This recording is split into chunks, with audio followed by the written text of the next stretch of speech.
What's going on, ladies and gentlemen? Happy Monday. Welcome back to another episode of Last Take, a shot in the dark. Join with me, as always, we have Mr. Skip. Oh, wrong button. From Skip's Trophies and More. And Mr. Henry, HenDog Hennington. How y'all doing tonight, fellas?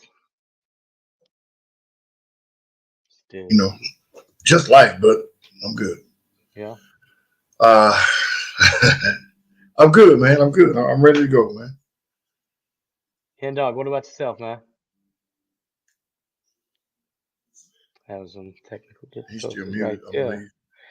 See if I can. HenDog, unmute yourself. Hit the mute button, sir.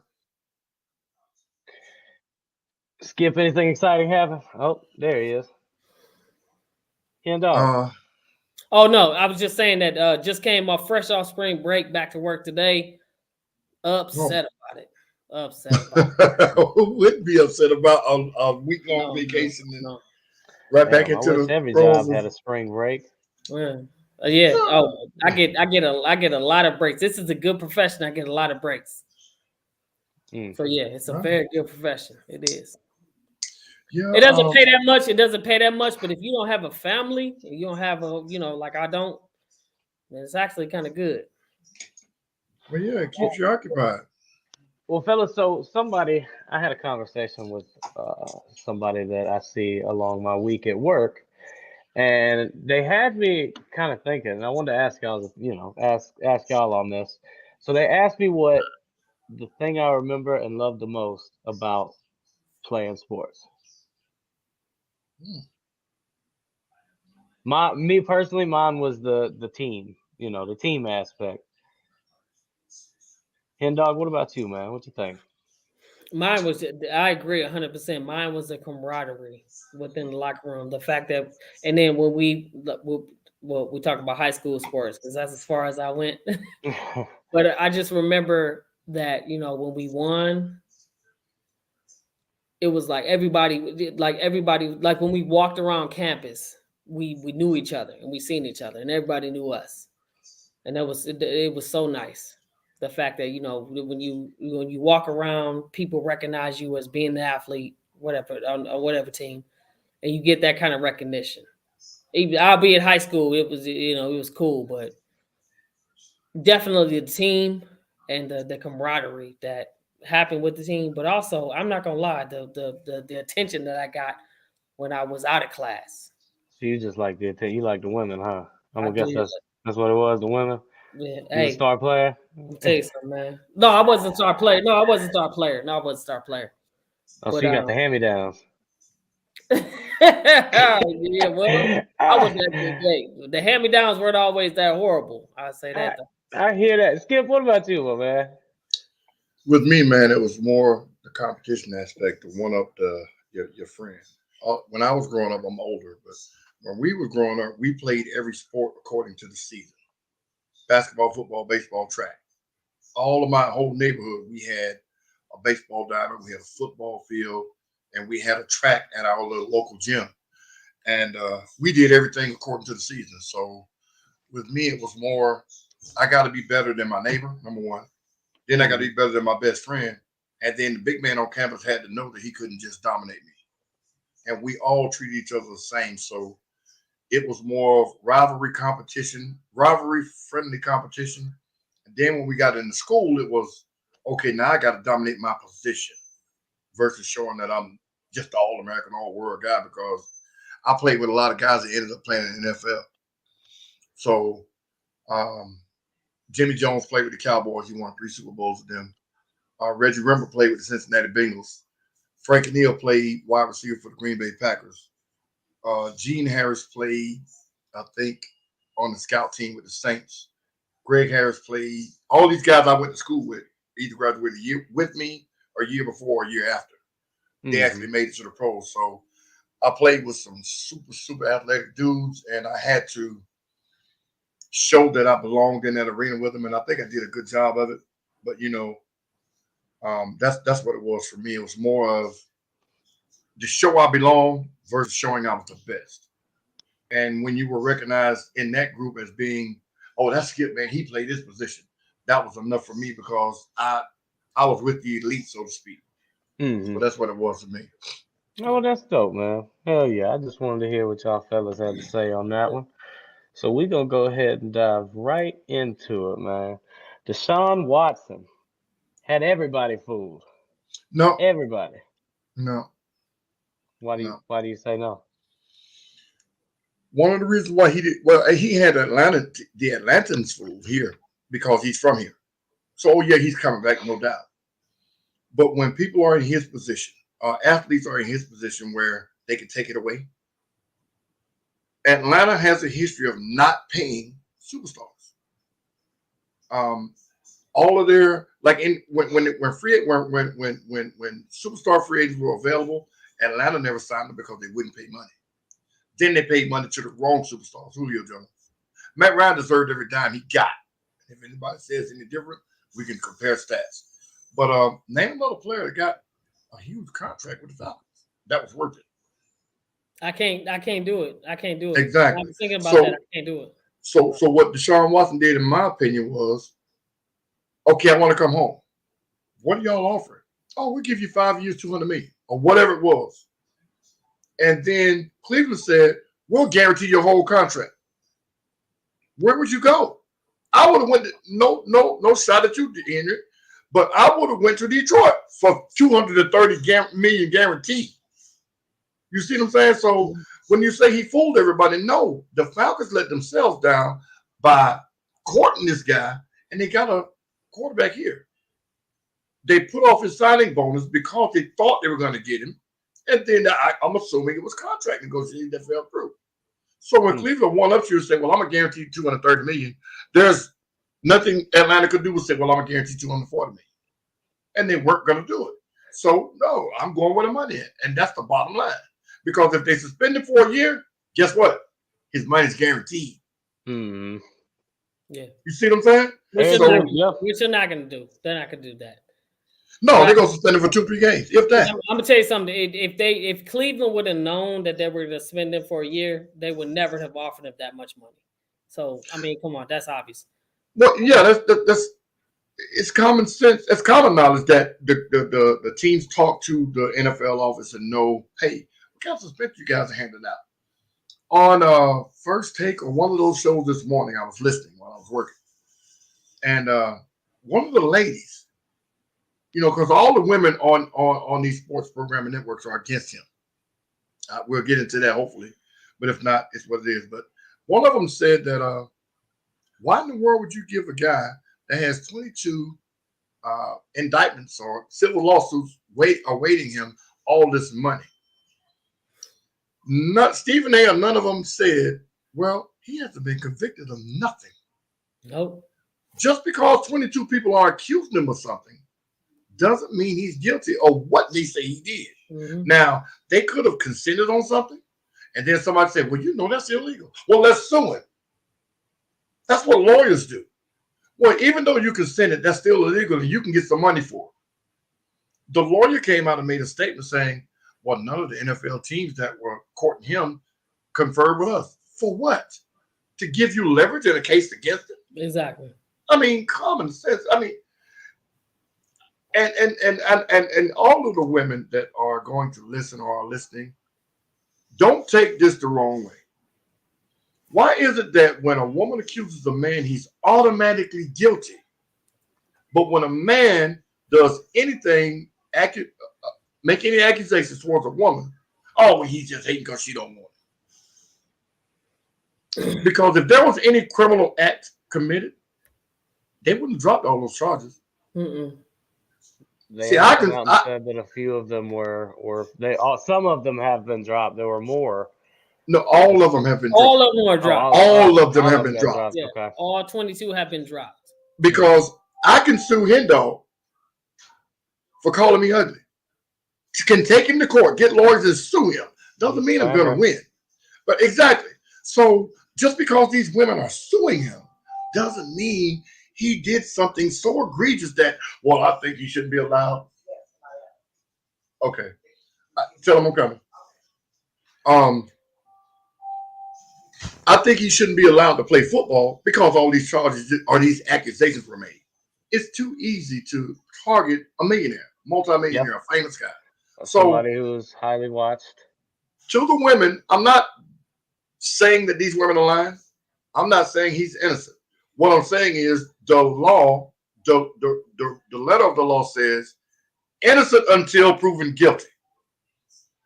We can construct any type of situation we want to make it the outcome that we choose.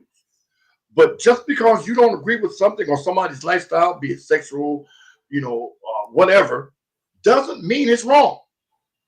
So quit all this. I don't think they should let him play until it's settled. It's settled. He has done nothing criminally wrong. So shut up and let this guy make his money. Ditto. That's what I'm saying. Ditto. I agree with that. Next topic. Next up, ditto. Real quick, y'all. Let me go take care of this real quick. I'll be right back on screen. Do you think? All right. So yeah, absolutely ditto, absolute ditto, and that's why when like the next day, I think it was the next couple of days when the NFL found out that he wasn't going to be held responsible for any of these accusations that these women had against him, all the money started to come into him because, like Skip said, you are innocent until you're proven guilty. And yes, the NFL has a hard stance on when it comes to not only domestic violence but issues with men against women and kind of stuff like that, because of what's happened in the recent history of the NFL. But you're innocent until you're proven guilty. And he was not proven guilty, so he's back making $230 million, which is where he should have been. But he should be doing that with the Titans. I'm sorry, the Texans. He should be doing that with the Texans. But, Jamie, that was the issue anything. before all that stuff happened. That was the issue before all that stuff happened. He wanted out of Texas. He didn't want to play for the Texans. He requested a trade. He waived his no trade clause. All that kind of stuff. He didn't play for them. So they had the Texans had no choice but to send him someplace else. But to go to the Browns. You think he's worth $230 million fucking dollars? Absolutely not. I mean, do you realize how good this guy is and what he did before all this stuff happened? He was above Lamar. He was above Lamar. He was like, I mean, maybe before Joe Burrow, did what he did, he was like the number 2, number 3 quarterback in the league behind Aaron Rodgers and behind, Tom Brady. Even before Matt Stafford, this guy was the king of the NFL coming into that, that stance of king of the NFL. And then all this stuff happened. That when Aaron Rodgers, a league vet, just last week, he got $200 million guaranteed. How long has Deshaun Watson been in the league? What all has he accomplished since coming into the league? Well, he took the Texans to the playoffs twice. I want to say twice. I have to look that up, but he took the Texans to the playoffs twice. And we're talking about a Texans team that, that's their franchise guy. He's their guy, and he is deserving of the. Okay, if you take the quarterback position, if you have a quarterback like him or Aaron Rodgers, whatever, you got to pay your quarterback, who is the leader of your franchise, buku bucks, big money, because the quarterback position is the hardest to find, right? The hardest to find. Yes, correct. Right. So you got a guy who is where he was, because a lot of times we forget about where he was before all of this happened. He was the man. I said that before, but he was the man.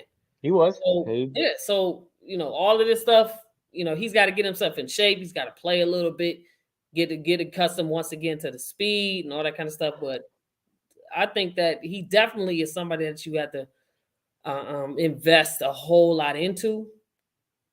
And I think the Browns definitely got lucky. But the problem is that the Browns are just so sorry when it comes to quarterback position. Skip, I'm going to tell you. Let me tell you something. Did you know that the Browns have had 20 quarterbacks? No, 23 quarterbacks, starting quarterbacks in the last 15 years. They haven't had a quarterback that has been a staple for them since Bernie Kosar in the 1991-92 season. Look it up. Hang on. I'm gonna have to stop you on that one because that brings us into the next one. Baker Mayfield. Oh no, right on time. Well, fellas, hang on. Let's go ahead and get a shot in before we move in. We're all back together. What did I miss, you? No, we just moved into the new topic right as you pop back up. Okay. No, I was talking about Deshaun Watson and how Deshaun Watson going to the Browns was, great for Deshaun Watson, but the fact that we forget maybe a little bit how great Deshaun Watson was and where his career was projecting before all this Right. stuff. So now all of these things are behind him because he's, like you said, innocent until proven guilty, which he's not. So now he gets to progress in his NFL career, which should be picked up with where he was in Houston. Right. And now it's going to transcend to the Browns. And I had something to say about the Browns when you came on. Oh, okay. About the Browns and their sorry quarterback position for the last 45 years. And I told Kev that they have had a quarterback since 1992, 93. Kosar. There you go, Barney Kosar. See, Cleveland gave Baker Mayfield too much power too quick. Quarterbacks are supposed to have power. They are, because they need what they need, which is the argument we had a couple of weeks back when we were talking about when Tom Brady got to Tampa. I want Gronk. I want this, and bring Antonio in. You see what I'm saying? So Baker came in with a cocky, arrogant attitude, which he earned it, but it didn't translate to NFL. He still had a college arrogance about him, and he wasn't performing to his arrogance, if that makes sense. If Tom Brady was arrogant, he had every right to be, because he did exactly what he needed to do to get his team where they needed to be. Mm-hmm. As far as the offensive side of the football, because I always say it takes more than one player to get to wherever they're going. But Baker he had a falling out with Odell Beckham and didn't throw him the ball. And, I guess it was, I'm the man and you're not, and I'm going to get you out of here and we're going to do this. And now she was on the other foot. And he's making all these comments about, like this one, it was very insulting. No. You got 1,000 commercials. You're in everybody's face, and you're out there playing injured, and we get it. But you're just not. We built a team around you, and you didn't do nothing with them. You had, on paper, your offense was slated to be the best in the NFL. Mm-hmm. Now, not only did you underperform, but so did they. You see what I'm saying? Was it Kareem Hunt was the running back? Wasn't it Hunt that had the breakout year, the running back? Yeah, Kareem Hunt. And then, you bring Odell Beckham in, and, he's doing this thing, and then all of a sudden y'all have a rift, and there it goes. So the finger has to be pointed, and first they were pointed at Odell, and he goes to the Rams, and he does everything he's asked. Because the Rams are a much different franchise than the Browns. Yeah, but they had a quarterback that was willing to play to each superstar's abilities too. Cooper Kupp is Jerry Rice in white skin. I'm gonna say that. Agreed. He's not overly fast. Nope. He's a hell of a route runner. Absolutely. And he very seldom drops a football. He catches everything in his eyesight for sure. Right. So if Jerry's here, and we're gonna use Jerry Rice is playing, and he has deceptive speed. Jerry Rice at speed, yeah. But see, if Jerry Rice is playing, and you bring in a TO, and damn, that young boy got something. Let me get him a couple of balls. That's what they did with Odell Beckham. He accepted that role and excelled in it. First half of the Super Bowl, it was his show, and Cooper Kupp was doing his thing and blocking and catch a pass here or be the decoy here. And when it was time for him to put on his cape, that's what he did. So to say that it was Odell Beckham's fault in Cleveland, now people see that it wasn't. And you got the crybaby, it's very insulting, and I had a ball while I was in Cleveland. Yeah, you did. You had the world at your feet, and you didn't excel, or you didn't do what you're supposed to. Yeah, we gave you a lot of opportunities. We brought in a whole bunch of people to make you better, and you didn't produce what it is that we wanted you to produce. And this is a business, so that means that we got to move on.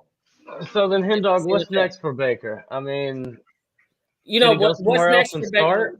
I mean, Carolina, Houston, and Seattle are all looking for quarterbacks right now. I don't think. I think Baker Mayfield now is, with the opportunities that he was presenting where in Cleveland, I think he now is going to be somebody that you will bring in as a backup. He's going to be a backup quarterback, and then maybe he'll get his opportunity if the starting quarterback that he's backing up gets injured and he comes in and he balls out. He plays, he balls out. That'll be the only way that he would actually get to where he is right now, where he was. But yeah, he's a backup right now. And then there's certain tiers. There's certain tiers that go with quarterbacks. Like I mean, a lot of great quarterbacks have to go be a backup for a couple of years. Exactly. Until they get their opportunity, and then they can showcase their talent. I mean, there's some Super Bowl quarterbacks that had to go through that, like a Jeff Hostetler or well, I mean, hell, we can go right in. I mean, maybe not Super Bowl. We can go right into that with Marcus Mariota getting to the Falcons. Marcus Mariota to the Falcons on a 2-year man, please go. I mean, shit. He was a star at Tennessee. Then for the last 2 years, he's been riding the bench behind Derek Carr. A star at Tennessee? Yeah, well, Marcus Mariota did. A star? He did a good job of turning the Titans around. Okay, all right. Well, a star at Tennessee. That's a stretch. Kev, it's a stretch. Sorry, all right. But they got rid of him for a Ryan Tannehill that in Miami got rid of Ryan Tannehill, right? They got rid of Ryan Tannehill, and the Titans brought him in because Marcus Mariota they didn't feel like was that guy, which he was that guy in college, but he wasn't that guy on the Titans because he didn't produce, right? So Tannehill comes in. Matt Ryan ends a 14-year stint with the Falcons. It's too late for him. Time to move on. It's time to move on. It's too late for Matty Ice. I'm gonna tell you something. I equate the Matt Ryan situation with Kurt Warner. I'm glad that I mentioned Kurt Warner before because Kurt Warner was in a situation where it was time to move on from after winning the Super Bowl with the St. Louis Rams. It was time to move on with him, and he was in the same boat as Matt Ryan is, a veteran, 10, 11 years. And then he goes to a team that needs a quarterback. And then he does what he does. He wasn't done. So, I mean, is Matt Ryan going to be done? Can he do that same thing with the Colts? Maybe. But the thing that bothers me about the Colts or irritates me about the Colts is because they already did that with Phillip Rivers. They brought in Phillip Rivers, a quarterback that had such success with another team, being the San Diego Chargers, and they bring him in, and he's, he doesn't produce like he's supposed to, whatever, does do what he's supposed to do. Now you're doing the same thing with this other guy, and you do Carson Wentz. I can't forget about Carson Wentz. You bring him in, and then that doesn't work out. Now you're doing the same thing with a Matt Ryan. I mean, come on, Indianapolis, draft a quarterback. Respect the fact that you got to draft a quarterback and let this quarterback. And that's the whole thing with the NFL too. It's not just that team. It's not just any team. Like you have to draft. Free agency is what it is, but you can't band-aid a situation just because you have all the other pieces. You understand what I'm saying, Kev? Right. Just because you have every quarterback fits in an offense. Yeah, just because you have a good defense, and just because you have a good running back doesn't mean that you can bring a quarterback in from someplace else that has success in Atlanta or wherever else and bring him in and expect him to just gel and just work with all the receivers. I mean, this is football. There is so much that goes into football. You can't just bring a guy in and expect him to gel with what else you have in there because he's a quarterback that has success on another franchise. You can't do that. This doesn't work like that. And I'm tired of that. Stop doing that. It's only happened a couple times, Kev. We just talked about it. You got to draft yourself a quarterback. You got to develop him with your scouts, with your team development, your quarterback coach. You got to develop him, and that's the guy that's going to lead you to the promised land and where it is you need to go. Now, there are exceptions. I mean, look at Joe Burrow. I mean, he just brought his team to the Super Bowl. And look at the quarterbacks that we have right now that are homegrown or were drafted by the teams that they are excelling with. You take a Justin Herbert. Dak Prescott. For the San Diego Chargers. LA Chargers. We talk about Matt Stafford. He might be an exception to the rule, but if we all know that Matt Stafford was an incredible quarterback. Matter of fact, I don't want to talk about that. Next topic. Go ahead. Go ahead.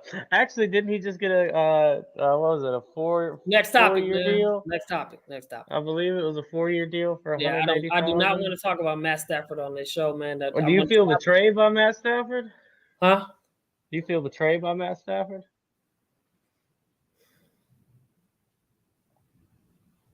I'm gonna say this: Matt Stafford was supposed to win with us. I'm gonna say that, but I'm also was say that supposed to win Matt with Stafford y'all. knows. But I'm gonna say this too: Matt Stafford knows that he was supposed to win with us because have you seen the phone commercial with Matt Stafford? No, I have not. Okay, so Matt Stafford had a phone because he was shopping in this commercial, and I know my viewers out there have seen it. He was shopping about a phone. They were talking about how his phone is going to be the new. I wish I could remember exactly what it was, but his phone is about to be the newest phone, and he needs to get this phone. And he was like, "Okay, that's fine, but you know, I want to remember the phone that I had for the last 12 years that did everything that I needed it to do." You know what I'm saying? The phone that I had for the last 12 years was the best. That was the best phone. Now I got to get the new one. So giving shot to Detroit because Matt Stafford is always going to be a Detroit Lion. I don't care if he wins 100 Super Bowls in LA. He's a Detroit Lion. His wife is a Detroit Lion. His kids are Lions. He's always going to be a Lion. So that's the best way I can answer that question. He's a Lion. He's a Lion. He's a Lion. That's all you got to say. If you ask him, I'm gonna tell you something. If you ask him privately, away from all LA motherfucker, he would tell you that he's still a Lion. And I've been with Matt Stafford for 13 years, 12 years. That's my guy. I love Matt Stafford. That's my guy. This is the clip in which he's referring to. When I'm Watch this. You see it on the screen? Put that on. Watch that. Watch this. Yeah. For everybody, watch this. People can get a free Samsung Galaxy S22 when they trade in a Galaxy. Any year, any condition. Oh, I get it. So you can take your old phone that you've had for 12 years and loved every minute of and trade it in for something new that suits your life now? That's right. Yeah. Then enjoy immediate success, even though you'll never forget your old phone, ever. It's a great trade. Life-changing. When I'm out... Hey, that's Detroit. That is Detroit. That's messed up. This dude, look, hey, Kev, this dude just won the Super Bowl. He's supposed to be all about LA and winning the Super Bowl, but he does a commercial where he actually gives a shout out to the motherfucking D. Nigga, he's a motherfucking Detroit Lion. Always 100% he's a Lion. Y'all just gonna keep and that claiming him commercial, forever, no matter what he does. He's a Lion. He's a Lion. He's a Detroit Lion. Oh shit. Well, here, let me get into this. Colin Kaepernick reached out to Pete Carroll the other day. He said, I don't have a banner for this one, but he reached out to Pete Carroll the other day. He said, I'm ready. I'm ready to get back on the field. All I need is a shot. Pete Carroll brings it up in a press conference, and he says he deserves a shot. I do believe that, but I just don't know where. So with the Seahawks trading Russell Wilson to the Broncos, you think it'd be a good fit? Where did Drew Lock go? I'm sorry? I said, where did Drew Lock go? The quarterback for the Broncos before they made that trade. Where did he go? Oh, that I did not see.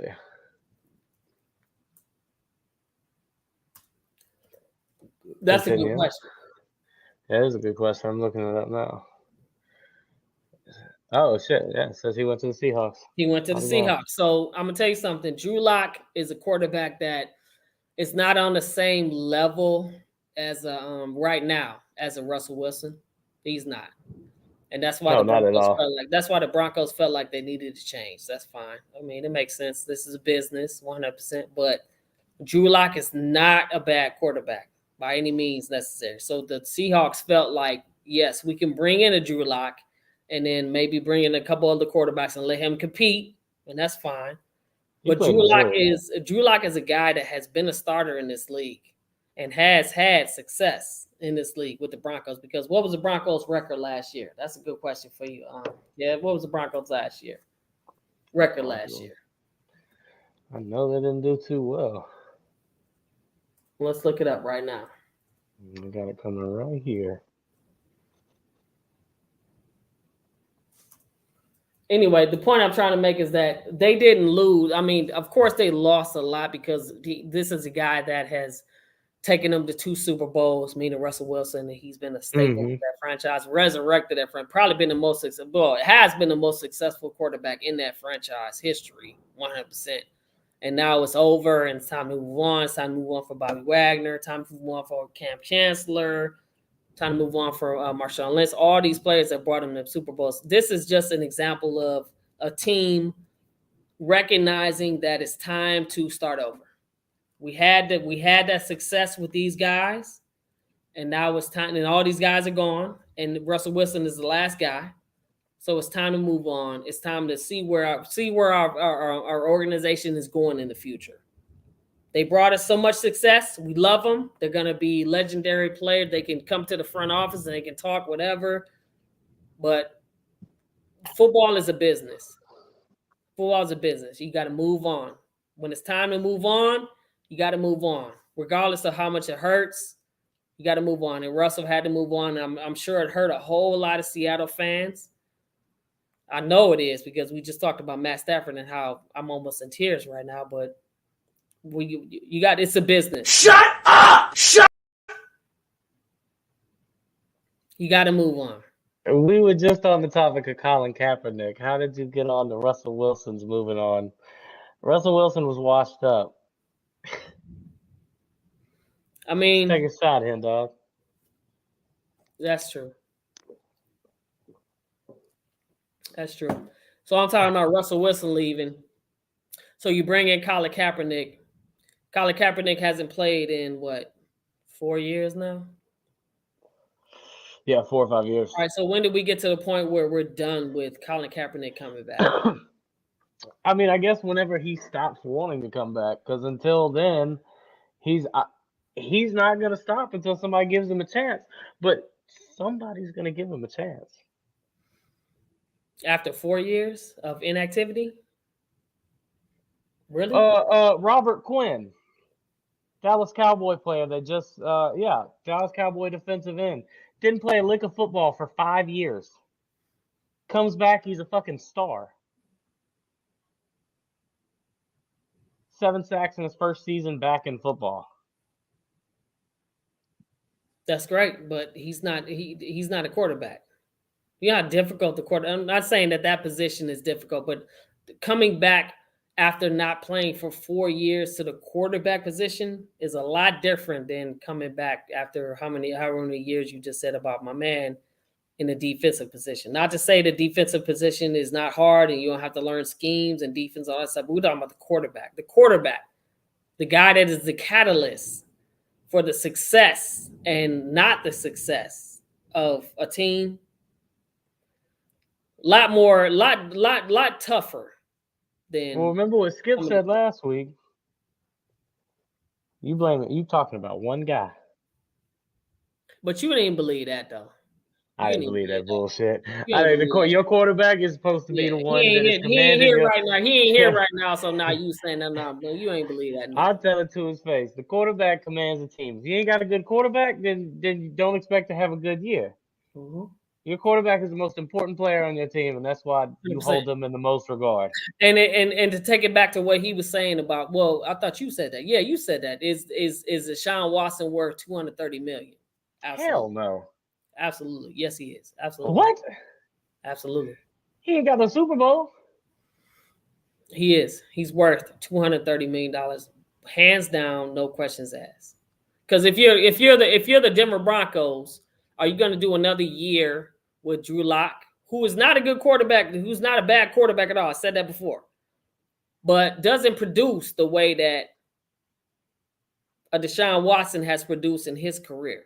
Taking the Texans to 2 playoff games, knocking off the Buffalo Bills in a playoff game, right? You remember that at home, yeah, right? So here's a guy that has established himself, and then we're talking about left the NFL not because of his athletic ability, his abilities, not because he got hurt, not because he, other teams didn't want him, because of outside situations that happened, which saying we're not going to get into, but. He was found not guilty of. Now he's ready to play again. Of course, you're gonna give him all that money. That's a guy that could change your whole entire franchise. Look at all the teams that could use that guy. The Falcons. But what else are they bringing in? Where you at? behind You in Atlanta? The Falcons, right? Couldn't the Falcons use him? 100%. Wouldn't the Falcons pay him $230 million? They tried. Hell no. Yeah, Atlanta they wouldn't wanted give to pay him much. that money. They just Atlanta would lost have in the never given up sweepstakes. that much. All right, well, anyway, it is what it is. But yes, he's worth $230 million. Absolutely is. He is. Hell no. Now, $50 million a year, like we was talking about with Aaron Rodgers. No. Say that one more time. I said $50 million a year, like Aaron Rodgers is making. You know, you think Deshaun Watson is on the same caliber as Aaron Rodgers? No, I don't. So then why is he making more? No, how much is he making? How much is $230 million? How many years was that? We'd have break that down to. How many years is that? It was a 5-year deal for $230 million. Yeah, what does that Don't break? let me do the math. I do not want Don't you let to me get on the calculator. 44. No. Don't let me start punching numbers. But what I'm going to say is that wrong. Is he worth more than Aaron Rodgers? Absolutely not. But do the Cleveland Browns have to give more than everybody else gives to get him? Absolutely. So that might be up in the range of where Aaron Rodgers is for it. Because sometimes when sports is concerned, if you're a team that's trying to get over the hump and you have everything else, sometimes you have to overpay. Right, HenDog. You're right. Let me ask you this. Women's sports. William Thomas, now known as Leah Thomas, wins a Division I championship in women's swimming for the 500-meter freestyle or 500-yard freestyle. Where do we have to draw the line with this? You know what? That is an extremely difficult.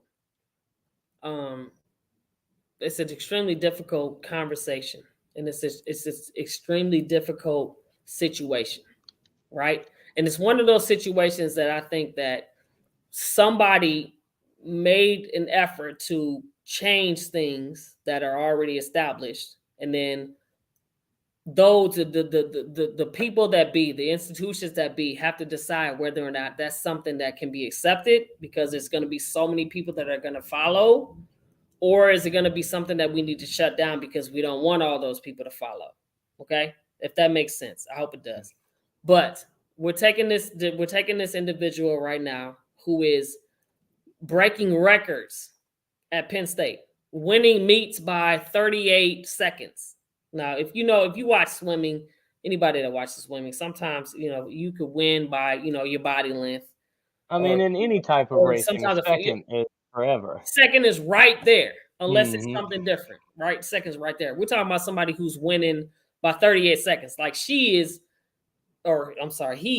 winning, getting out the pool and, having a cup of coffee before the next person finishes. Quick, Soldier Girl, when he was known as William, he was 462. He ranked 462nd in the nation. Which is my next point. Now ranked number 1 in the women's division. Right. Which makes it bullshit. Sorry, guys. I had to say that.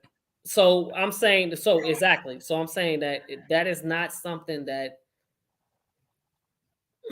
I'm not feeling it like that. Like, I'm not feeling it. Like, there are certain aspects that have to do with men that differentiate with women, physical attributes. Okay. Yeah. So your lung size, right? The size of your feet when you're kicking them in the water, the size of your hands when you're swimming in the water. These are things that women have no control over. The amount of testosterone that you take, as opposed to estrogen, that women innately have.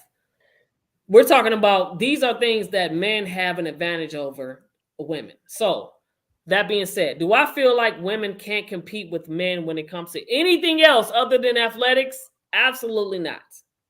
Of course they can. They can compete with anybody when it comes to anything other than athletics, because they are not built the same way that men are. So they can't compete the same way that men do. So taking an individual that decides that he is a female as opposed to a man, and he competes in female competition, that's ridiculous. That's not right. That's not cool. That's not right. It's not. It's not right. Now, do transgender people have an opportunity to do whatever it is that they feel that they need to do based on who they are? Of course. This is a country that we live in. This is why it's that we don't live in Russia. This is why we don't live in other countries that oppress individuals for trying to be who it is and what it is that they are. That's not what I'm saying. But athletically, they cannot compete with men. So if you have a female that transitions, a male that identifies himself as female and transitions into a female sport, that's not fair. That takes away from all of the strides that women have made in sports and all of, well, specifically sports, we're talking about sports, all the strides that women have made in sports to become equal, it eliminates that, it takes that away. And that's awful. That's unfortunate, and it's awful because you shouldn't do that. I think it comes down to two things: the competition piece and the parenting side. If I was a parent, and this is collegiate sports, so these are parents watching their children compete.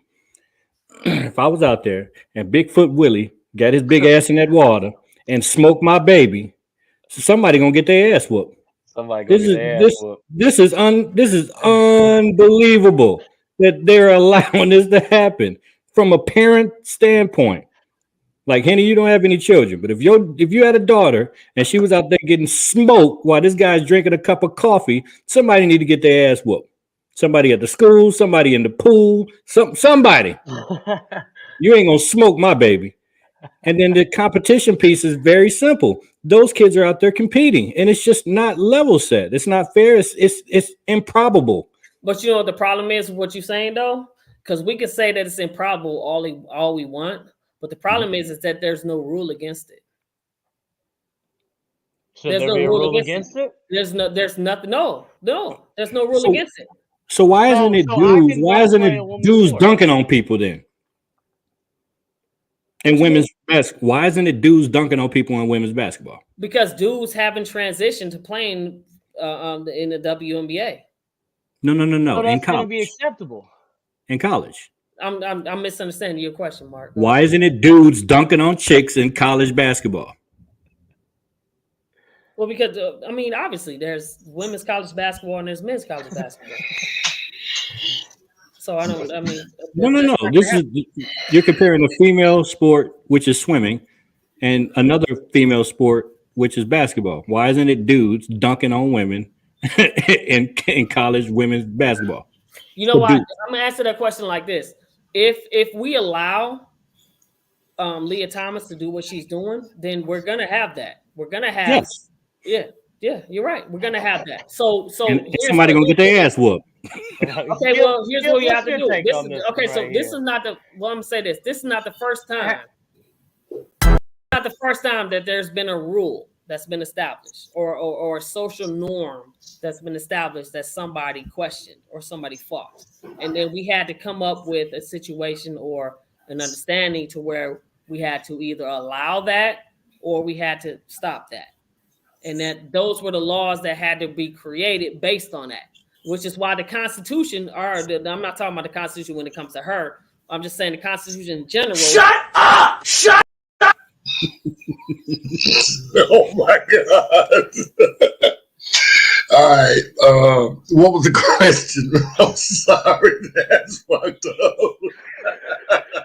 I jumped in there because I'm real passionate about this, and I don't think this Bigfoot Willie dude should be in the water smoking. Oh, we're talking about Leah. Okay. William. Bigfoot Willie. I mean, the motherfucker wears a size 12. He's got a size 12 foot. Right. Not to sound chauvinistic, but a man needs to be playing with a man, and a woman needs to be playing with a woman. If you feel like you want to be transgender, changeover, whatever the politically correct term is, then you do that. But sports shouldn't be something you compete in as that other gender. It's just what it is. I don't care how you look at it.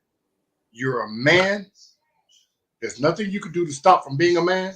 They could put all of the boobs on you, all of the other stuff. You are still a man. You can take all the hormones you want. You are still a man. When a woman has the surgery to become a man, do they take her ovaries out? Do they cut her fallopian tube out? You see what I'm saying? So all of that, I'm this, I'm that, I identify as this. Okay, that's state of mind. My opinion. Hope it don't offend nobody. But at the end of the day, you don't see women that want to be men or want to transgender the other way say, well, let me go play college football with a man. Now, there are women that play college football, they're kickers and whatnot, but their bodies can't take what a man dishes out. The same way when a man wants to be a woman. It's okay to be that. I'm looking to that spectrum first. You want to look into what? It's okay to be that. But when it comes to sports, no. My opinion, no. You had an opportunity to play with guys with your same muscularity, build, or what have you, and you couldn't hack it. So don't say I want to be a woman now, I'm going to go swim and just dominate them. Or like in MMA, the woman that was beating the face off of these women, the man that was beating the face off of these women. Couldn't have been my sister. Number one, don't sign that contract against him. I ain't letting you know. We going to fight him. You see what I'm saying? So in my opinion, it shouldn't be allowed. I don't care about their feelings about it. I don't care about their rights and this and that. A man has no right to say he's a woman. You just don't. A woman has no right to say she's a man. Now, you can act the part. You can dress the part. You can actually go get the body parts. You're still a woman. Your birth certificate will never change. Yeah, but there's a lot of people that would say, Skip, that you're born a certain gender or you're born gay, right? You're born that way. And then when you discover what it is that you actually are, that's when you make that change. And that's why it's so difficult, because you've established the relationships as a certain individual. And then you feel, even if you're somebody that feels like you're outside your own skin, that's what makes it so difficult. So I guess my question is to you, Skip, is that do you feel like, well, you just kind of answered. So you don't feel like you're born gay or you're born transgender? Okay, my answer to that question is simple. Anybody that's reads the Bible or believes in God knows one key thing. God don't make no mistakes. If you were meant to be a woman, that's how you would have been born. So miss me with that I was born gay shit. You learn from your surroundings. Not saying that, now, internet, everything is accessible. Some people have two male parents. Some people have two female parents. You learn.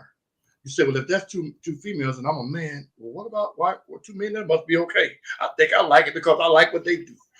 You learn from what you see. You hear, you listen, you soak it up. So miss me with that shit about I was born this way.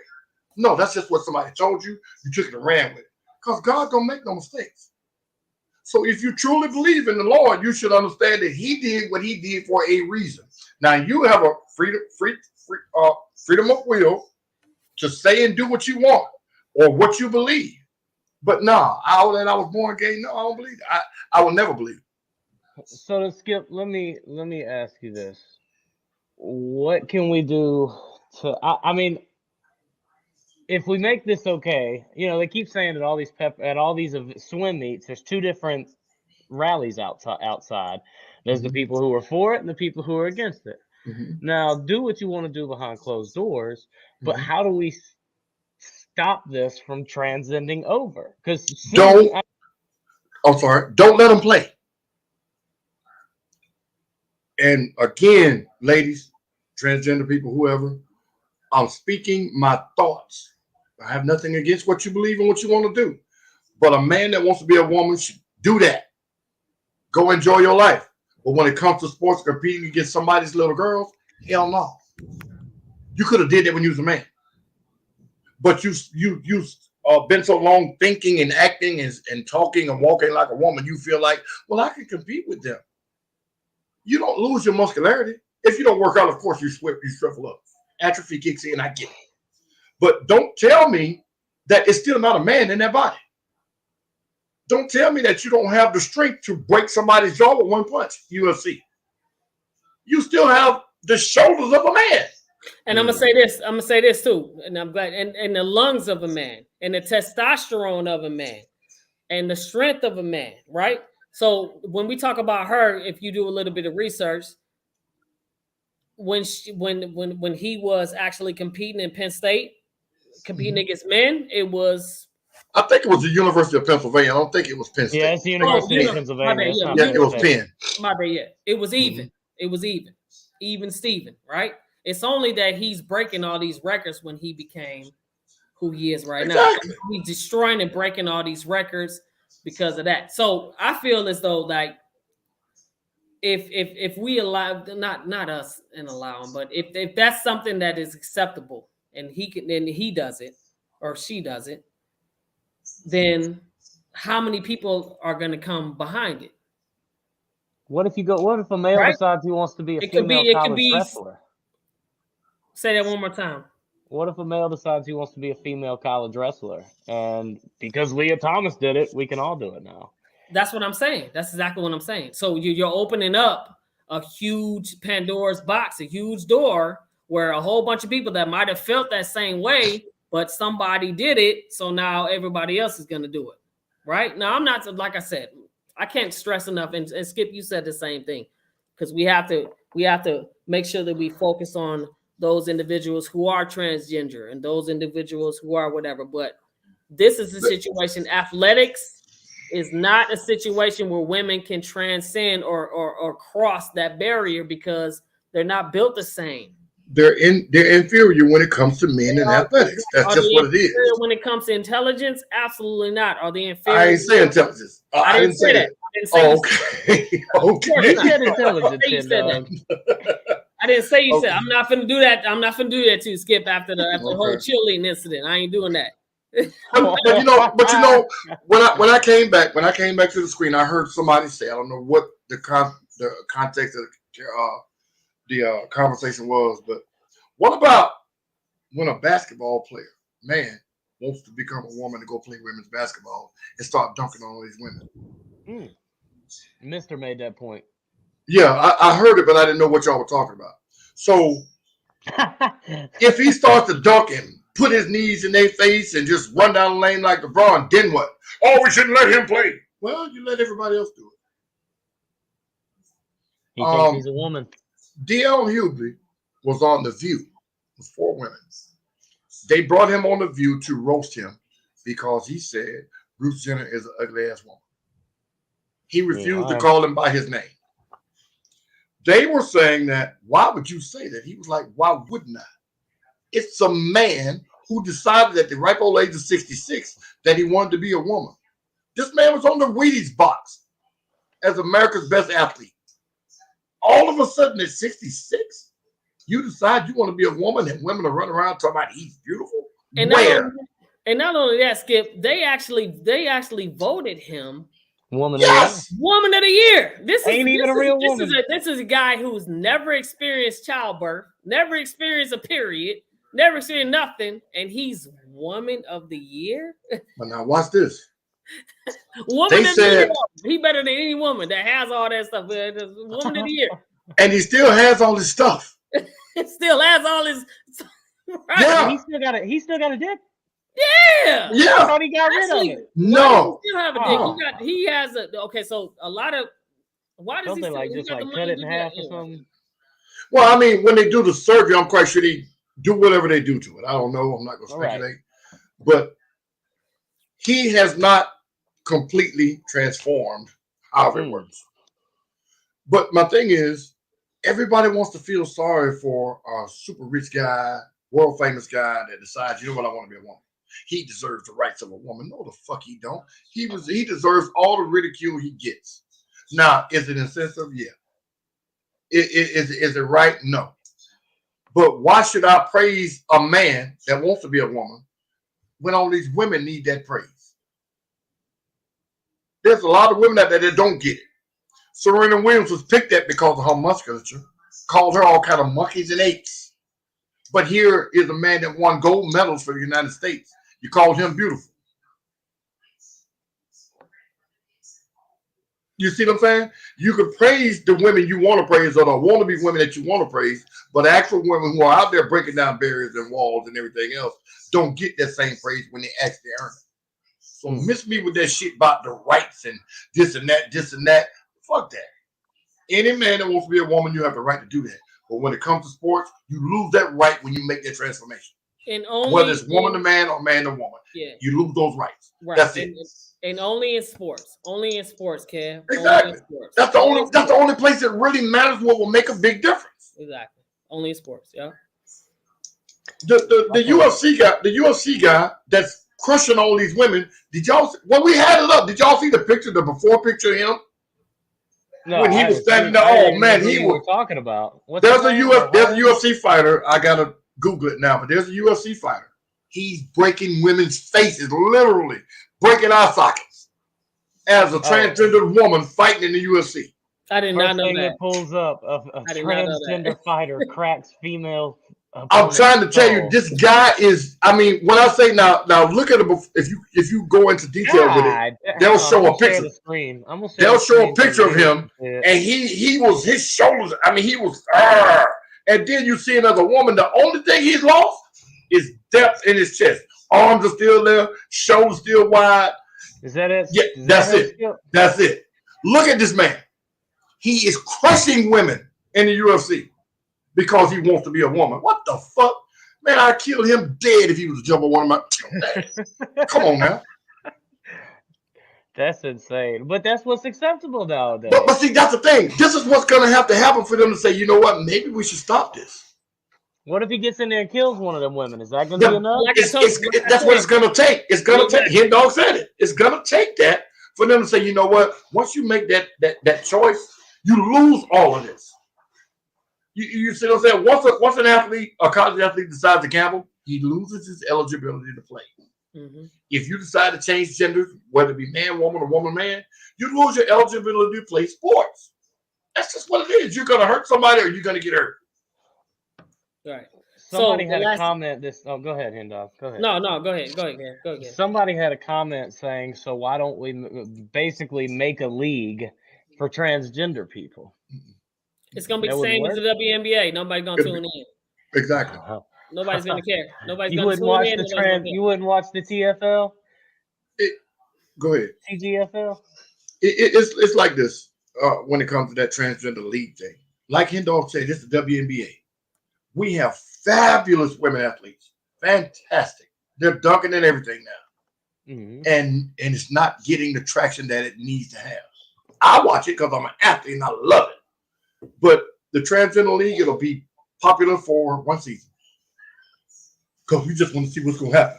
And then kind of like that the lingerie football league. Remember that, Skip? I love it. Now see that right there. That's not and I can't find it. I wish you tell me where. When they were airing it on TV here, there was a team here in Atlanta. Those women are fucking awesome.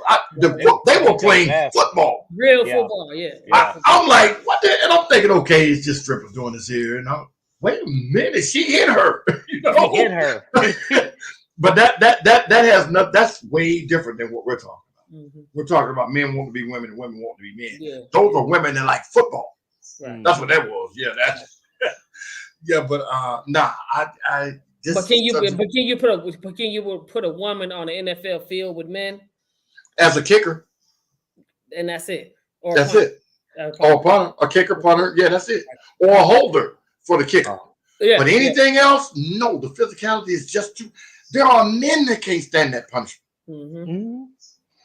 Well, I was telling the story in pre-show about when I was in middle school. There was a girl that wanted to play football, and at first they had her as the holder, and she was saying, "Oh, I want to do more. I want to do more." So they put her on punt return. They let her catch that damn football, and in the middle of the game, she got hit. She broke her collarbone, and her tailbone, and of course, her parents are sitting there like, why are they being so rough? She's a girl. And the coach looks at him, Coach McNary, he looks straight at him and goes, it's fucking football. See, now, they will bash him for doing that. Mm-hmm. Why would you say that? Did y'all forget what this is one of the most violent sports outside of boxing. There's contact every single play in football. Mm-hmm. So for you to want your little girl who's a tomboy to play so she can get it out of her system, then she gets footballed. Wanted to be violent. It's a violent sport. That's why women don't attempt to play Major League Baseball. It's not violent at all. But the speed and the hand-eye coordination is a must in baseball. You just don't have it. Well, not to sound sexist, but do you think that most women could knock the ball all the way out of a baseball park? No, not even close. I played football. I played softball at the level before major, which major is where you see the big muscular guys that hit softballs out of baseball fields. Mm-hmm. And I saw women that could hit a softball 400 feet, slow pitch, not fast pitch. And what it is, we have bats now. We have aluminum bats now that are like tennis rackets. People don't think. Listen to me. If you've never played softball, you can take one of those bats. They range from $175 to $500. You can take one of those bats and doom, and you'll hear it. Ding! It's double wall, and that ball will jump off of that bat like a tennis racket. So I've seen women do it with those types of materials, but as far as baseball, with a wooden bat in the professional leagues, the strength it would take, and the bat speed it would take, and hand-eye coordination it would take to hit the ball in the sweet spot to get that far. I ain't gonna say it'll never come from a woman, but it'll be a long time coming. Right, and that's because go ahead. No, exactly, and that takes, once again, I got to reiterate. And I'm sure Skip will agree when he reiterates also, this takes nothing away from what women can possibly do. Nothing. Athletics, not the same playing field. Can't happen. And that goes into what we were talking about the WNBA. Same thing. Women's sports with women, not going to be the same. They work hard. They're dope. Please. Skip said it. Not gonna get the same attention as, sports with men. Not gonna happen. Not gonna happen. Yeah, and this is gonna sound fucked up again coming out of my mouth. But when I was growing up, the word gay, faggot, whatever, they were looked at as negative terms because you weren't those words. Now they wanna put it in the same category as nigger. And it just can't be. That's a word. That's a one category word. That word. Now they have these anti-gay law. Florida just passed a say no to the gay word or word gay or something like that. I stopped reading up on it when I got some bad news earlier. But gay people or alternate thinking people want every right given to them immediately because they're gay and they feel bullied or whatever other term you need to use. I say this: be who you want to be, do what you want to do, but quit asking for all of these different permissions when there are other races and genders and things that happen that people are not getting. But you guys, since it's growing, your numbers are growing. Well, we need this and we need this in legislation and we need more gay people here and we need more this and we need more attention paid to this and that. Shut the fuck up and go live your life. Just go be gay. Yeah, the don't say gay bill. That's what Florida just passed. What? Explain. They passed a bill. It's called a don't say gay bill in Florida. I can't say gay. Pretty much. I'm not sure how it's worded. I'm not sure how it's worded, but that's the name of the bill that the governor in Florida, who is a fucking fruitball. This guy went to a college campus and told the kids not to wear masks. That COVID was a hoax. The governor of Florida went to a university in I don't know which one in the state of Florida and said, "I took my mask off. Y'all take your masks off." And there were college kids on stage that actually walked off the stage because they weren't going to take their masks off. This is the guy that did elect the governor. When I say, and I hate to say that Donald Trump poisoned him, but until Donald Trump called it a hoax, nobody else was saying that. You see what I'm saying? And Skip, I love the fact that you introduce things that I want to read so much because I haven't never heard of the Don't Say. It just got passed today, Yeah. either today or late last night. But and I appreciate you so much because I'm about to look into that like a mob, man. So I appreciate that. That's what's but up. not to get off. I'm sorry about getting off subject, man. I got real quick, y'all. I've been going off on the screen because I had a tragedy that was real close to me. Happened earlier today here in Atlanta. It was a road rage incident where one of my best friends lost his son. So I've been, I'm kind of messed up in the head, but I'm still, standing strong for the show. But I apologize for going in and out. I'm good now. But one of my friends, and long story short, one of my friends son got murdered today in a road rage incident here in Atlanta. And I've been, running back and forth, talking on the phone and all of that. Of course. No. But yeah, that's what's going on. So just. And I appreciate you being here. I appreciate you being here because you ain't have to be here, and I appreciate you being here, man. For real. So right, yeah. But yeah, man. When this Don't Say Gay bill, I didn't read it, so I don't understand how it's what you can't do or what's not supposed to be done anymore. But they highlighted the fact the bill is called Don't Say Gay. So right now, my assumptions are, if you say that, there's some type of punishment, or like you said, Kev, a ticket or whatever, banning from certain establishments or whatnot. But I think they're concentrating too much on making laws tailored towards the gay community. Just in the first paragraph, I just Googled it, but just in the first paragraph, it's saying mainly it pertains to schools. One of the things in the act is saying you can't talk about your sexual orientation or gender identification, whatever it's called now. You can't say it in school. That's the first paragraph that I'm reading in it. So you can't discuss it in school, but if you tell a child not to touch the stove because it's hot, what are they gonna do? They ain't gonna touch that damn stove. Exactly. So you're gonna introduce a bill now that these kids are gonna say just to get in trouble, to see what's gonna happen, and it's gonna put probably an unerasable mark on their records because of a bill that was passed, in my opinion, to placate somebody's feelings. I get it. Gay people are bashed, and they get a lot of negativity thrown their way, and a lot of things happen to them. But making all these laws just because they say, well, if it's a law, it won't happen. It's not going to stop it from happening. Exactly. It's not. You can enforce 1 million laws. I'm saying you can pass 1 million laws. I'm sorry. You can pass 1 million laws, but enforcing them is a completely different thing. Like you could pass a civil rights bill. You can pass a voting rights bill as much as you want to for African Americans, but you can't enforce it because there's been so many years of hatred that just some simple legislation is not going to eliminate. It's not enough, and it's not enough. It's going to happen. It's not going to happen. It's not going to eliminate. It's not going to work. Skip, you know what I'm saying? It's not going to work. Right. Because there's ideologies, there's generations, there's all this stuff that goes in. It's not going to happen. It's all it's going to do is make the individuals who are gaining what it is that they want to gain because of this legislation. It's only going to make people resent them even more.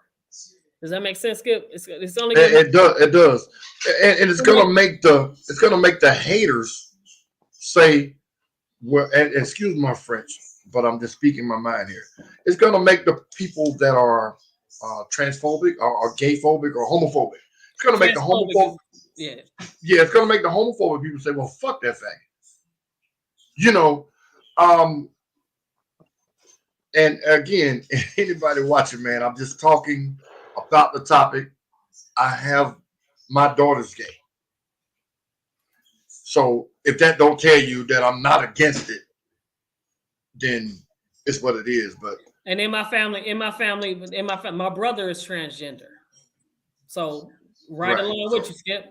So yeah, my oldest daughter has a girlfriend. So yeah, these topics sit home. They sit home, Skip. They sit home. Right. But my thing is, I tell them, don't put yourself in the position of a man.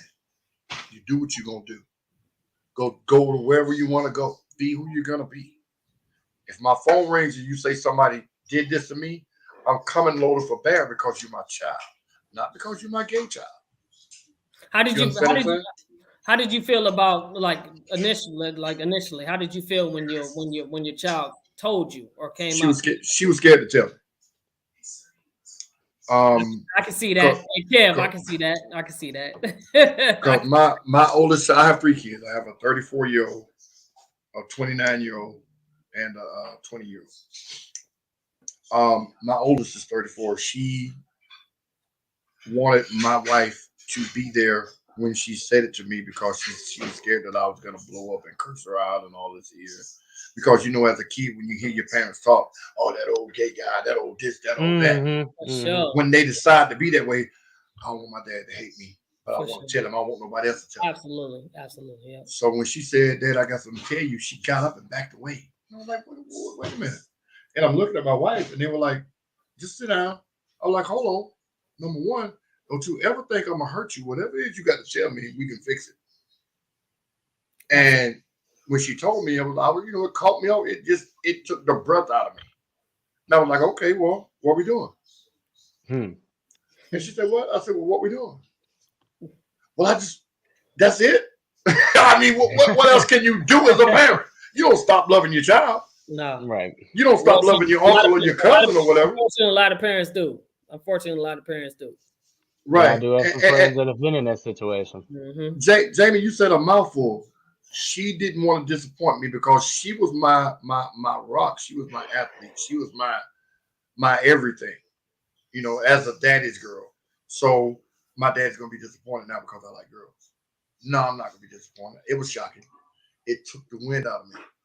But I don't want you to think that I hate you. I'm going to hold some deep-seated hatred of you because I'm a man's man. No, you my baby. And I think that goes. Oh no! I thought you was done. Skip. Go ahead, man. No, what I don't like is flamboyance. That grates on my skin like scratching the chalkboard. You could be gay, man. You can be gay, woman. But all of this walking around and you posturing like you a man. No, you're still a woman. All of this men got their arch in their back and they twisting harder than a woman. No, don't just be gay.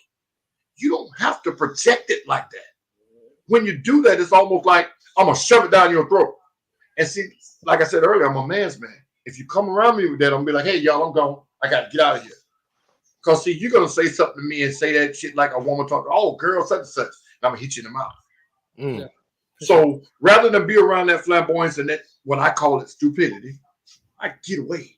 Even at my car shows, when they come around, and that group come around, or the flamboyant ones, the overacting ones, I move around. Right. I speak. If they speak, hey, Skip, hey, because I get the feeling I'm gonna be drawn into a conversation that I want to be a part of, or I'm gonna be talked to like I shouldn't be talked to, and it's gonna send me over the edge. So my daughter's not that. Her girlfriend's not that. They have stayed here at my house. I don't have an issue with it. Cool. But cool. That's I'm sorry, I'm rambling. Go ahead. No, you're not rambling at all. You making perfect sense, and that's what's up. And anybody that's out there that might be listening, that might be afraid to come out to the people that they love, listen to what Skip just said. Okay, listen because he's talking about his daughter that might have been afraid to come out to him because Skip is a strong personality. He's if you watch this show, you know who Skip is and how Skip is. Atlanta Carcass, of course. And Right. if you are strong enough as his daughter to come out and say that this is what it is, and he accepts you, then anybody else that has any problems with anybody coming out, look to that. You know what I'm saying? Look to that and get that strength from his daughter and be strong and come out and wow. say Thank you, man. because the worst thing, I'm gonna tell you something, Skip, seriously, and you know this, and Kev too, the worst thing that you could possibly be is not yourself. I get to be myself every day. Skip, you get to be yourself every day. Kev, you get to be yourself every day. Imagine if you had to hide who you were from whoever. That's right. How difficult and how frustrating that would be.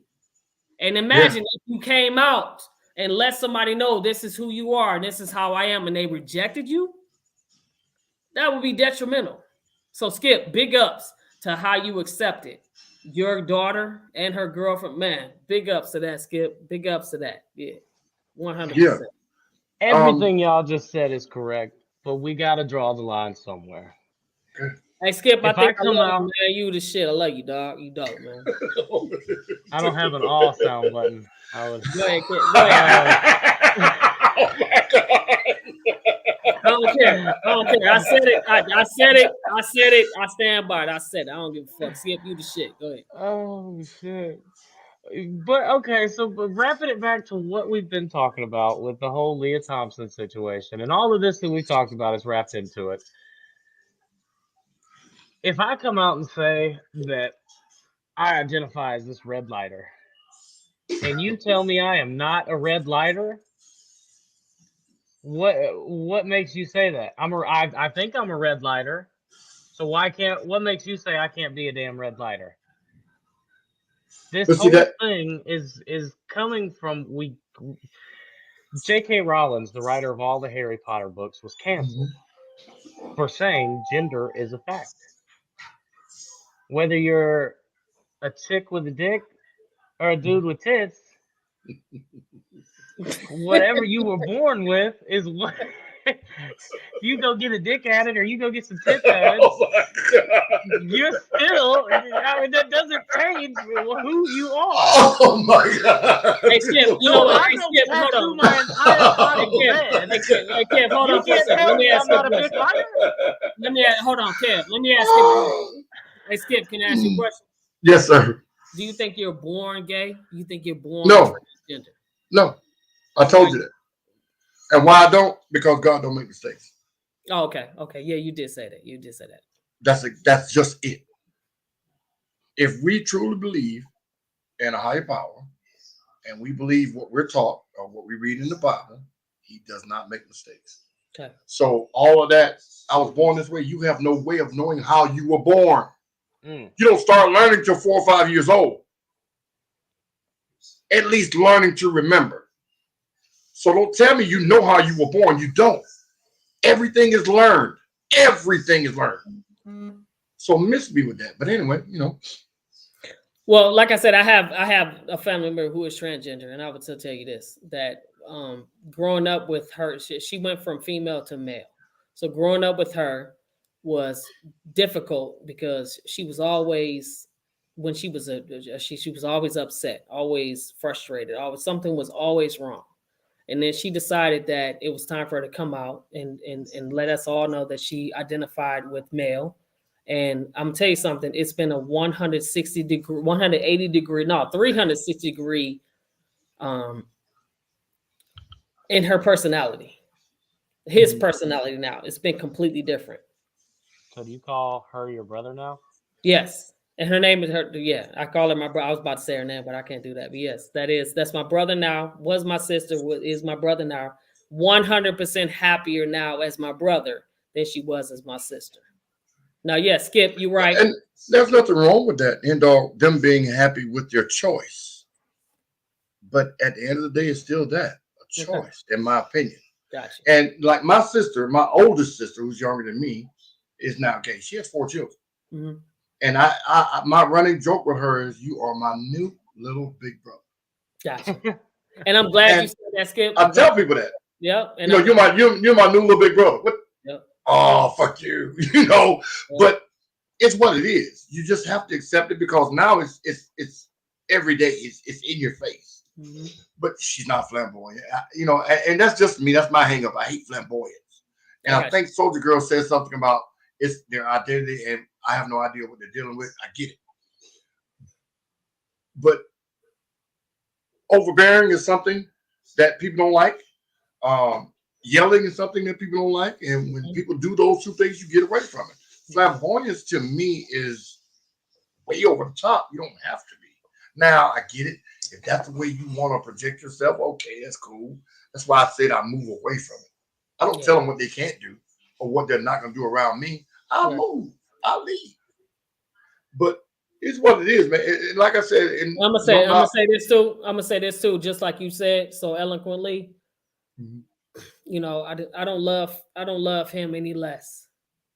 No, I don't love him any less. I'm gonna tell you something. I don't think that I would have the courage to come out if I was in that situation. That I would have the courage, like he's stronger than me, and maybe your daughter is stronger than you, Skip, because I wouldn't have the courage to come out to let people know where it is that how I feel and where I come from sexually, whatever. I don't even think I would have the courage to do that. And for them, not just, for them to have the courage to do that, big ups, 100%. I mean, unbelievable. But at the same time, athletically, to go back to what we were talking about initially, athletically, it's impossible. You can't do it. You can't do it. You can't do it. You can't do it. Well, so I got a Skip, and you actually know him through the ACC podcast or the Atlanta Carcast. Tonio. Yeah. And Tonio's one of my best friends, and it's funny because every time he gets a boyfriend, he always says, "Well, that's my nephew." So, but here's the funny part: I can't call him because he's just gay as fuck. So I call him auntie. And it's grown over the years, and he accepts. It's accepted. He people Okay, get in like auntie, and then they meet him, and they're like, oh. So do you think people born gay? Now born trans? he says he has known since the day he could start remembering he was gay. Now, to the point of being born gay, you can't remember that far back, like Skip said.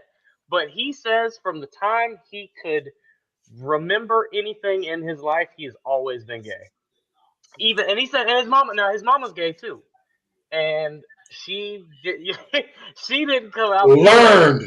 Learned, seen, watched. She didn't come out as gay until after. No, she was still straight up until he was in middle school. Mm-hmm. But he said he was gay before that. Okay. But my point was just made. So say how you want to. That's my opinion. I mean, again, this is no hate.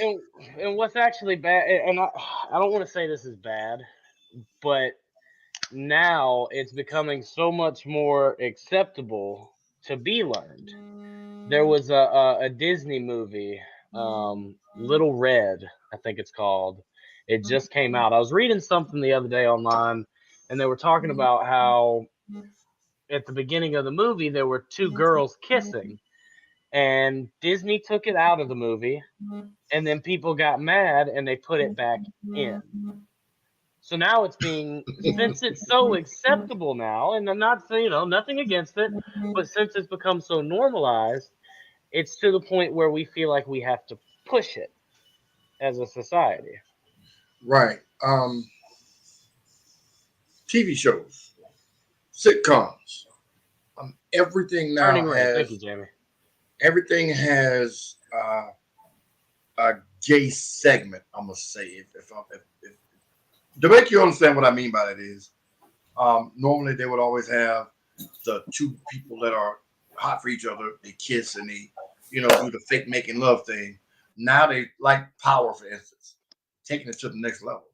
These guys are intertwined with each other, kissing, hugging, and frolicking all over the bed, and have ass naked, chest naked from up. Right. And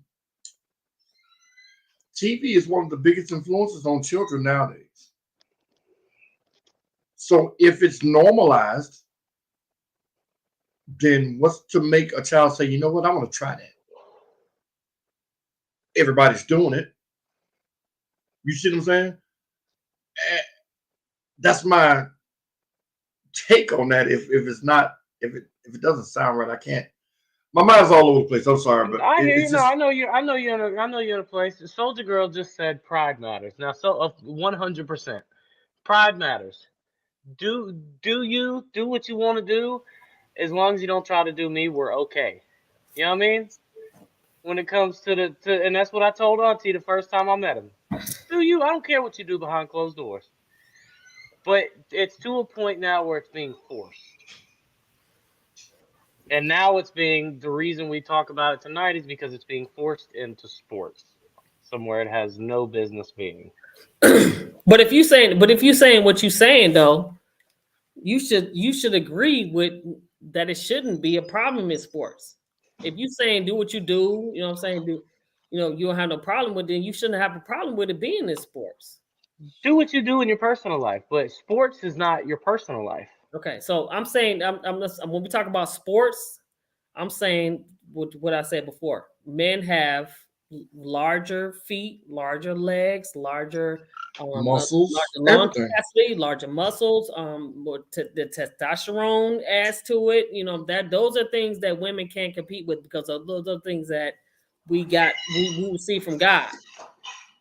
And women don't have those things. Now, like I said, can they compete with us in any other area? Absolutely. But athletically, no, they can't. No, they can't. They can't. And as much as they try and they work hard, they do. They work super hard, but it's not the same. It's just not the same. And that's All right, the fellas. last thing I got to say about that. We're going to go ahead and wrap this one up and go over here. March Madness, Final 16. I'm sorry, the Sweet 16. 3 of the number 1 teams still in it. Skip, predictions, thoughts, ideas. Arizona was given a free ride last night. I watched the whole game. They cheated them in the last 10 seconds of the game.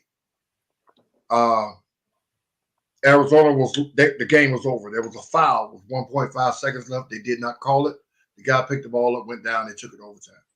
That to me was one of the worst non-calls in the whole bracket. So now, well, same thing happened in the Illinois game though, where my man was called for a technical foul for hanging on the rim.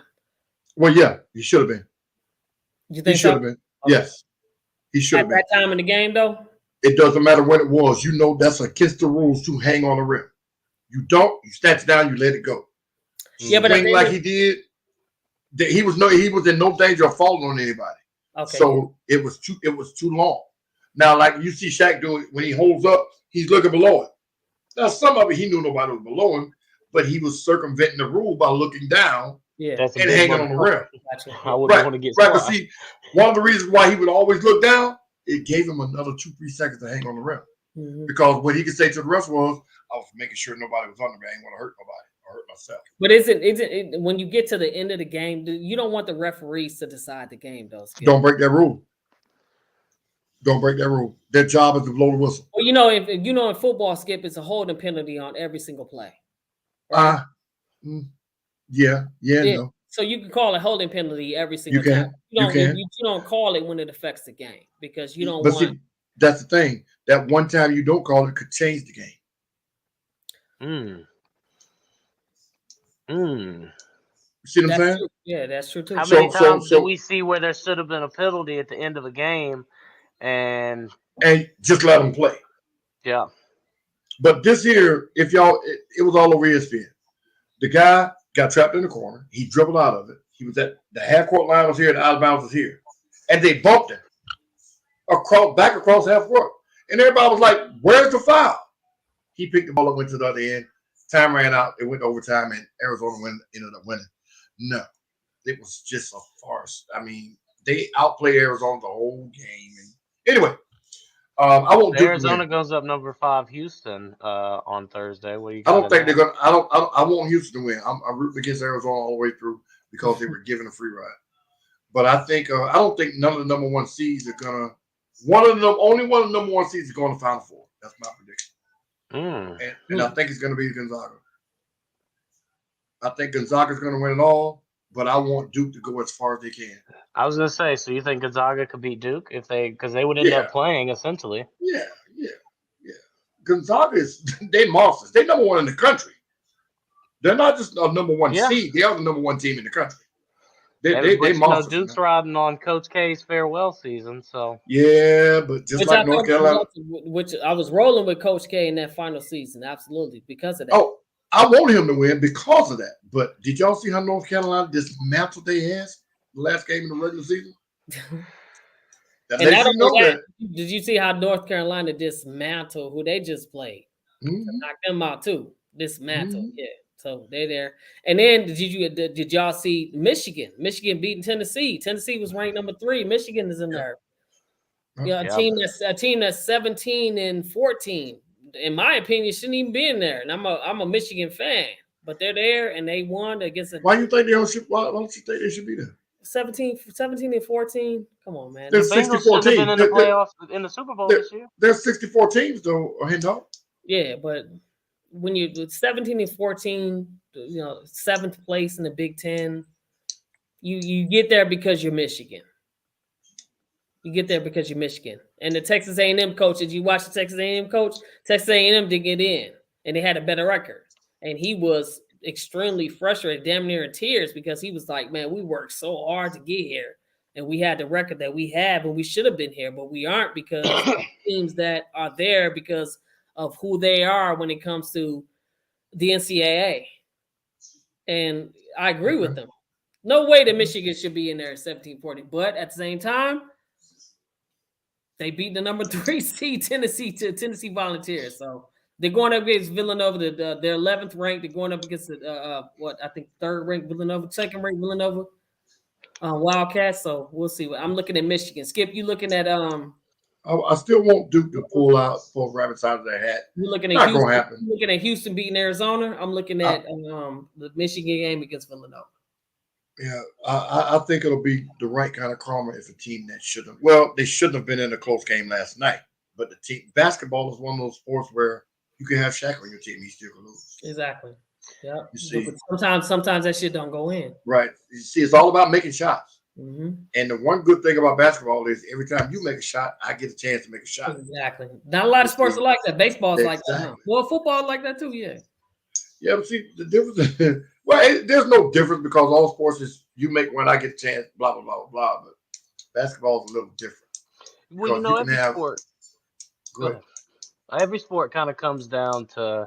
I've always said, you know, the stats don't matter because it all depends on who shows up to play that day. If the best team in the world shows up thinking that they're going to knock these cats out of the park and they get lazy, Golden State cats might be fighting for a different. Golden State 73-9, up 3-1. Yeah. Prime example. Prime example. Yeah. Well, what about the Golden State Warriors now? Who do you think they blew it? No. Curry's out for the last 5 regular games of the season. Don't make a difference. They can all be healthy. They're not getting back. Can I say something about Kyrie? Have we talked about Kyrie? Can I say something about Kyrie? Okay, so what have we talked about Kyrie? We haven't. Okay. Go ahead. You already talking about him. Right. Kyrie scores 60 points at Orlando. 60 points at Orlando, right? I mean, this guy is Skip, he's sensational, right? But then they lose a home game to the Mavericks where he doesn't play. Come on, man. Come on. Where it's Kevin Durant that's playing by himself because he don't want to play in the home games. I mean, what are we doing right now, man? Well, it's not that he don't want to play in home games. It's just that the rule is you have to be vaccinated if you work in the city of New York to go inside these buildings. It's a stupid rule because they let unvaccinated players come in and play, but he can't play because he's from there. So it's a stupid rule. But so be it that it may a stupid rule. I had this question lined up 2 weeks ago whenever I was feeling sick and wasn't able to make it. Should they just move on from Kyrie? No. I mean, if he's not going to get vaccinated, you can't obviously they're not going to make an exception for him. What's going to happen? If you got somebody who's not coming, an employee not coming to work.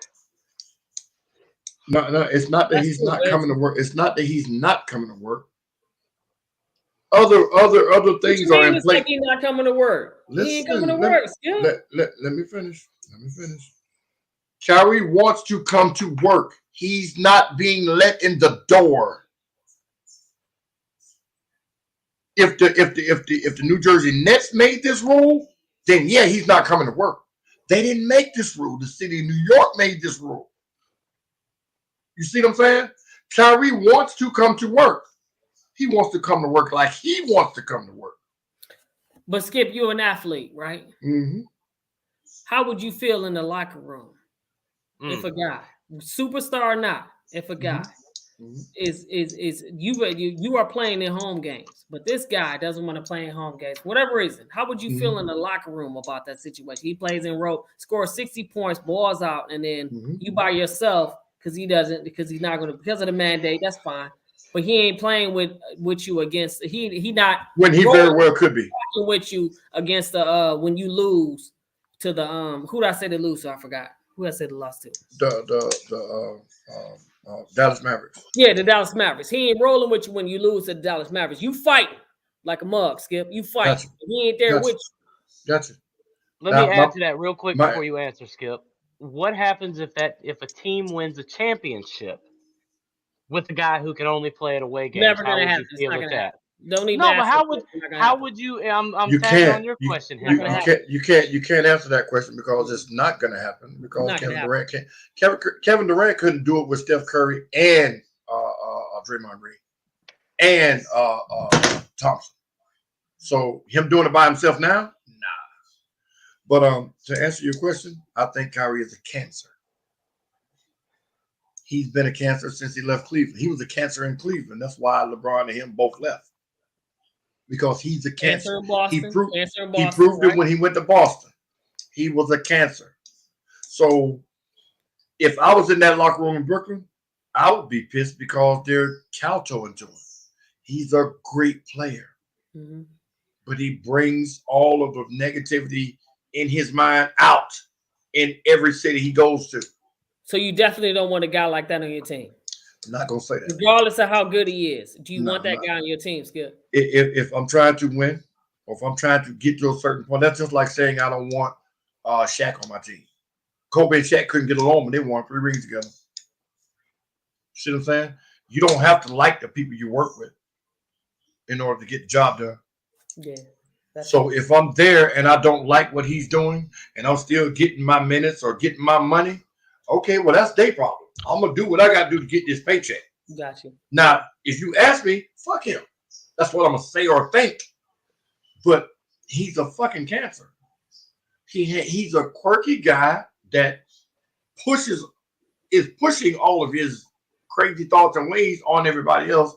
And if you don't like it, fuck you. That's what he told Boston pretty much. Fuck y'all. Y'all need me. Yeah. Kind of what he said to Cleveland, too. Well, yeah, that's exactly what he said to him. That's why I just asked, is it time to move on? If you got a guy who's not going to do his job, why keep paying him? In my opinion, New Jersey is caving in to him because they think they can win a championship this year. Now he's up for a contract, Skip. He's up for a contract. Are you giving him max dollars? I'm not. He's gonna get it. He is, but he can't be. I ain't giving it to. He can't be trusted. He can't be trusted to be there. It's gonna be if it's when we finally get past all this COVID stuff. It maybe it's something else because it was something else before COVID. So maybe it's something else. Like this guy plays basketball when he wants to. Yeah. Would you agree with that? He plays when he wants to, and that's not. You know what I'm saying? That's not something that. Dennis Rodman did it too. He played when he wanted to. He did. But the difference between Dennis Rodman and him is that Dennis Rodman. I'm gonna disagree with you, Skip. I'm gonna say that Dennis Rodman did not play when he just wanted to. Dennis Rodman, every single time, whether it was San Antonio, whether it was the Pistons, whether it was he was a difference maker every single time he stepped on the court. And Kyrie is too. Kyrie is a difference maker when he steps on that court. You have to take notice of him. I don't like him, but a spade is a spade. When he's on that court, he is the fucking man at his position. He is probably the best, right? The best. Oh yeah, I think he's one of the top best point guards ever. You taking Kyrie over Steph? Hell yeah. Yeah, you taking Kyrie over Magic? No, I didn't think so. No, and not because Magic was Laker, but because Magic can do a lot of things that Kyrie can't. Defense, right?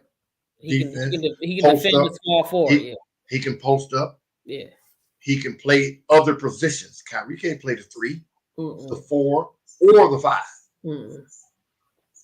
Magic is universal when it comes to that. He's the 5'2". He's a 5'2" player. What I ask you is if you were talking about just point guard, are you taking Kyrie over Magic?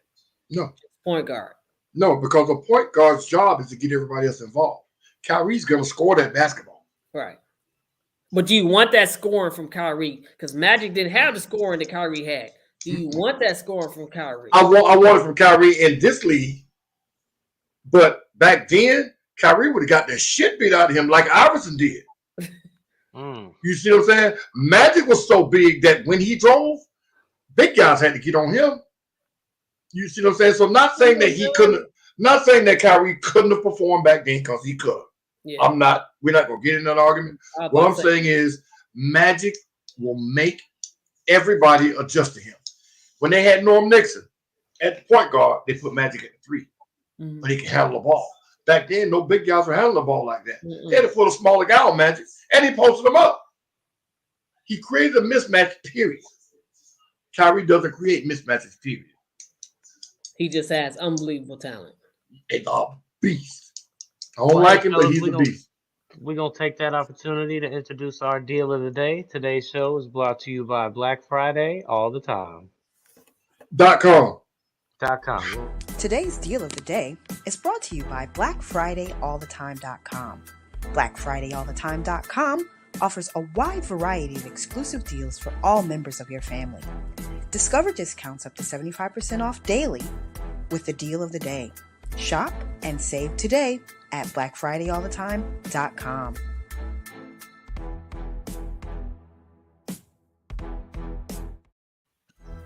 I mean, she could make me buy anything. Her voice is just amazing, ain't it? Oh my God! Hey, wait a minute, let me look at this. Yeah.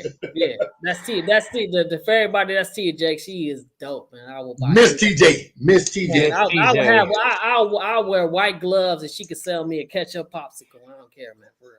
Oh my God! And listen, guys and girls, don't forget when you go to BlackFridayAllTheTime.com. Put in the discount code HCC22. You will receive 20% off of your purchase, regardless of what. Hey, Kev, you ain't like that ketchup popsicle comment? That was funny.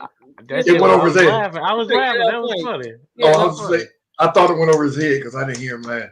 I just gave it one of those kind of silent laughs because it just reminded me. It just made him seem like 40 years older when he said it. Well, I am. What the hell?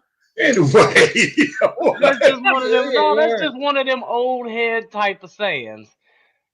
You wouldn't hear no kid my age saying that. Man, I buy a popsicle wearing white gloves from her. You wouldn't hear no cat my age saying that. How old are you?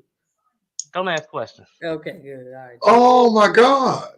I met an old man told me one time. Are you doing this or not? Hey, come on. An old man told me one time. Yeah, what's next? I'm on fire. What's next, Kev? I want something. What's next, man? Anything. Tell me something. I got something to say about it. An old man told me one time he would hit me in the top of my head and bust my tennis shoes. I say, what? I did like this and walked off. I'm looking at him like, you gonna hit me that hard?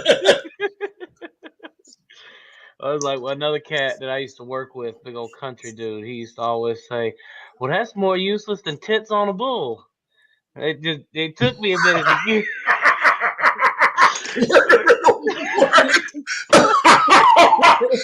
Wow. We was in a I'm in the beer business. We were in a Walmart or something one time. No, you can't use my saying. No, you can't. Skip, you ain't never heard tits on a bull? Yeah, I heard it. Oh, well, it was just funny hearing him say it. And he said, God damn, he said, damn, buddy, look at her. That girl got ass fatter than mumps on a possum. I ain't never heard that one. Who sees mumps on a possum? Oh my God. Wait, why the fuck am I laughing at that? That was not funny at all, man. It was the fact of the way when you think about it. Like, why the fuck you say mumps on a possum? That's not funny. I don't think that was. I don't know why I laughed. I laughed like, but that's not. Wait a minute. What? What? Country folks come up with anything. I also heard the same man say somebody talk about hitting something. He said, "Boy, you couldn't hit the broadside of a barn with a Buick." And I said, "You know what? Them old country folks just say anything, but that's just y'all. That's just y'all. That generation. That's just us. Y'all got that wisdom. Oh, I know 1,000. With I have some 1,000 dumb, sayings. witty shit that just makes sense." Yeah, I have 1,000 sayings. My grandma used to say I make her asshole want to eat ice cream cone. Wait, what? What the fuck is that? What? I used to get on her. I used to get on her nerves. You make my asshole want to eat ice cream cone. Wow. What? Yeah, man, that makes no sense. That makes no sense. That makes no sense. Look at that. Wait, what? That's what my Wait, grandmother what? used to say to me. My grandmother used to say that to me because I used to get on her nerves.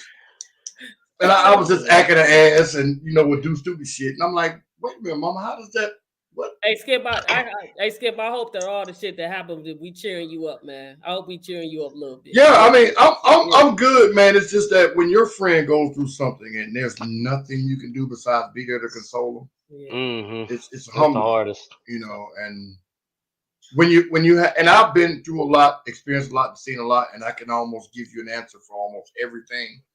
But with you losing a child, something I never experienced, all I can say is I'm here. Talk, vent, gripe, get it out. Okay. I don't know what else to say or do, and every time my phone rings or whatever, I gotta listen. I gotta let you talk, and then his twins are my concern now because that's their boys. That's their big brother. That's their big bro. And you need to sit down with them and just sit there, listen, make them talk, get it out of them. Don't let that negative energy build up in them, because if it comes out of them the wrong way, then they're gonna hurt somebody or something like that. Of course, yeah, of course. That's a lot. That's a lot to weigh in your mind, and then talk to us about sports, man. That's really something. I mean, this is part of my daily now. My routine. Everybody has a routine to go through. Like you know what you do when you get up, get ready for work, go to work. Then you got this routine. These podcasts that I'm a part of are a release, right? Relaxing to me. A release because I get to let people know that I'm multi-dimensional when it comes to everything. I know a little bit about everything. You see what I'm saying? So this is more me just, So you enjoy these? You enjoy this? Oh, yeah. Listen, man, being able to talk to people that are on my level when it comes to knowledge about stuff is amazing. Now he's talking about me, Kev, just so you know. I'm just here, okay? My wife and I will watch the news in the morning and in the evenings, and then we'll talk about it late night or the next day. And that right there, that level of communication where I ain't got to worry about asking her about the president, did this or did that. And she'd be like, what you talking about? I grew up around smart women, and that's my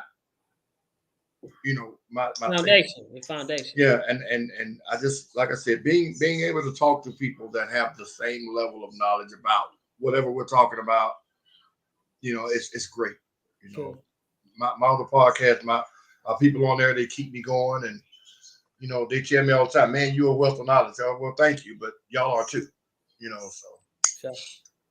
But anyway, come on, man, give me another topic, man. Yeah, what's next? Well, What's next? The one that I had next, I don't, Skip, I don't want to be insensitive, but it is about a shooting. Oh, well, go ahead. Is okay. I just want to make sure.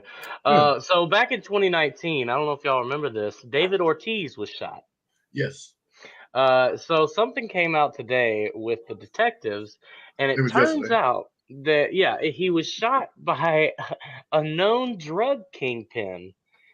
No, he wasn't shot by him. He put a hit out on him. Well, he put a known drug kingpin put a hit out on him, because he saw him and a Dominican player, I believe Sixto David Fernandez, right, sitting in a club, and said he felt disrespected. No, it was more to it than that. At first, the rumor was at first that the drug kingpin put a hit out on him because he thought he was sleeping with his woman or his girlfriend or his associate or something. That was the first rumor. And then David Ortiz hired an ex-CIA agent and a private detective to go find out exactly what it was. And this is what's coming out now. But that's pretty much what it was about him getting shot. So there's that. But to have a drug kingpin put a hit out on you and you still stay in that country, I'm getting the hell on. No, what I've read, I agree 100%. What I've read about it is that he was shot by mistake. He was shot by mistake. He wasn't supposed. That's what the narrative was in the beginning that the DAs put out, who ended up being a crooked DA. Oh yeah. He ended up getting arrested some years later, or a month later. It got like that far down the rabbit hole. But no, that's what the DA put out in the beginning because nobody knew why he got shot. So they created this narrative that it wasn't him; it was the guy he was with. They were trying to shoot. Yeah. And David Ortiz like, nah, I'm gonna get. He hired an ex-CIA agent to investigate, and that's what happened. So. And you know that's not the first time in the Dominican Republic that a high-profile athlete has been targeted with violence. It's happened before. Man, the DR targets anybody, especially Americans. Yeah, especially Americans with money. Yeah, they don't. I mean, I had one of the guys that used to be in the car club with me. Him and his wife went down there, and the police held him up for $5,000. Yeah, said they were going to take him to jail if they didn't pay him. They were on their way to the airport to come back to the States, and the police jammed them up and took him out of the car. Had the guns pointed at him. Said, "You're not leaving unless you pay us some money." Those cats in the DR don't give a fuck about Americans. I'm saying something. With the situation in Ukraine, it's almost as if like you don't want to leave and go anywhere because it can happen to you. Like that, I'm gonna tell you something, Skip, you might not know. The Ukraine, there's a whole bunch of African students that were learning going to schools in Ukraine. And they were trying to take knowledge. They were trying to take that knowledge they were from African countries, poor African countries, going to Ukraine to learn, how to, I don't want to say be successful, but learning in schools that were better than African schools. And they were trying to bring that knowledge back to Africa to build up the country that they lived in. These guys, right? And they were actually targeted to like the individuals that were leaving the Ukraine that were white had up on or a stronger opportunity to leave that country as opposed to them. And they were left there, unfortunately, trying to get back to because when your country is invaded, they were left there. And we don't hear about that at all. We don't hear about that. You have to research a little bit more. Right. But they were speaking to the Ukraine situation, I think I haven't heard anything since last Thursday, but I was listening to Sway while I was out at work. And you ain't got the answer, Sway. You ain't got the answer, Sway. Go ahead, man. They were talking about the WNBA athlete who was Brittany Griner. Yeah, being held in Russia, and they said that a Russian court said that they are going to continue holding her. Of course. For some time. Of course. And I think that was last Thursday. They reached that. She's unfortunately a pawn. That's unfortunate. She's a pawn. She's caught up in, these. Yeah, she's a pawn. She's caught up in these declining American, Russian relations, and that's unfortunate. But yeah, she's a pawn in that. So I wish her the best. I wish her the best.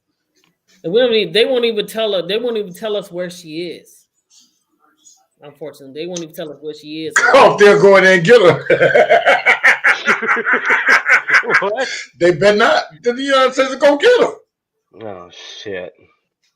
To everybody out there that might not know or might not research as much as they need to research about what's going on in Ukraine, like this is something that affects us. Seriously, it affects us. Because this is a guy that is, a demagogue, and he is, hell bent on restoring his country that he felt like he lost when the Soviet Union disbanded, and he is hell bent on getting that back. And he feels like one of the countries that gained their independence from the dissolution of the Soviet Union was Ukraine, and he is hell bent on getting that back. So, and that's only going to be a start. He's trying to restore the greatness that the Soviet Union was. So, won't happen. Because Ukraine is not coming. I don't care if they win the war, what are they gonna do? Kill everybody? What he has the problem that he's facing, and you're right, Skip, the problem he's facing is that Ukraine is fighting back and the whole world is behind the Ukraine. I don't think he expected Ukraine to fight back. No, he didn't. Of course he didn't. No, not the way that they are. No, he didn't. He absolutely did not. No, he didn't. He didn't. And that's why it's come to a little bit of a stalemate, which it is right now. He can't progress like he wants to progress because not only is Ukraine fighting them, but NATO is fighting them, and all the countries are fighting them. All the countries that are part of NATO and a part of the other organizations are fighting him. So let's gas out where you are. You can't start a war or fight a war in 2022 the same way you was the fight in 1944 when Hitler was taken up. Now that's true, because now everything you do in that war is videoed. It's all on tape. Exactly. And social media, absolutely. Mm-hmm. They hack, yeah, for sure. So it's different. It's different. But I think NATO. If you're a dictator and you're in control of a country, you have that opportunity. You have that power, 100%. But like I said last show, we don't know how much the Russians want this war, Skip. We don't know. Well, the people of Russia don't want it. Well, when your leader says go, you go. When your parents told you to go, you went. But my thing about what I was about to say about NATO is countries like the United States and every other country that's part of the NATO pact agreement group, you making rules for war. It's kind of like UFC to boxing. Boxing, all you can do is punch. Chest, stomach, head. UFC, you can kick, choke, strangle, grapple, and punch. NATO is the boxing to UFC, if that makes sense. And what I'm trying to say is the rules of engagement, according to NATO, there are so many rules, so many things you can't do as a military, as a soldier in war. That doesn't make sense to me. I don't know if it's been changed, but when I was in the military, I was proficient in firearms. Every gun that I was around, I was an expert marksman at. The 50 cal machine gun, the bullet is about 6 to 8 inches long, and it weighs almost a pound. The fuck did I just come back to? That bullet will disintegrate an engine block. Do you know NATO has a rule that you can't shoot a human with it because if you hit him in the chest, it'll blow their head off? Blow them apart. The object of war is to win. If we have better weapons, let's use those weapons and end it. Or use those weapons to win. But it sets off a chain reaction. What chain reaction is that? Well, I mean, you use NATO goes off and goes full fucking balls to the wall on Russia. Now we got China jumping in. No, now we've got no. I see what you're saying, but that's not what we were talking about. You came in. Oh, my bad. I'm talking about the rules of NATO. The rules of NATO. Mm-hmm. They have so many do's and don'ts when it comes to war. If I'm in a fist fight on the streets and I hear people say, "Why are you scratching at his eyes?" Because we fight. The rules of NATO are pretty much the same. Don't use that weapon to kill him. Use this weapon. You can only use this weapon to shoot at a tank. Don't shoot at people with it. Mm. And if you're caught doing that, you can be court-martialed. Yeah, war crimes. Now, for everybody who doesn't know, NATO is an organization designed to stop another world war. Yeah. All right. So if there's there's been dictators before that have been in charge of, I mean, we could take Charles Johnson, any dictators before, and there's been some of them. That's NATO's responsibility to stop that individual. But the problem is that NATO has never had to stop a power as strong and as as strong as Russia. HenDog, I'm gonna cut you real quick because, and I did not vote for this man, and I will say that, but Big Daddy Trump wouldn't have been allowing this bullshit from Putin. I didn't vote for Trump. Let me tell you And something. people can get mad at that, but Trump would not have let all Stop. of this shit go on. Stop. Trump got his lips all over Putin's ass.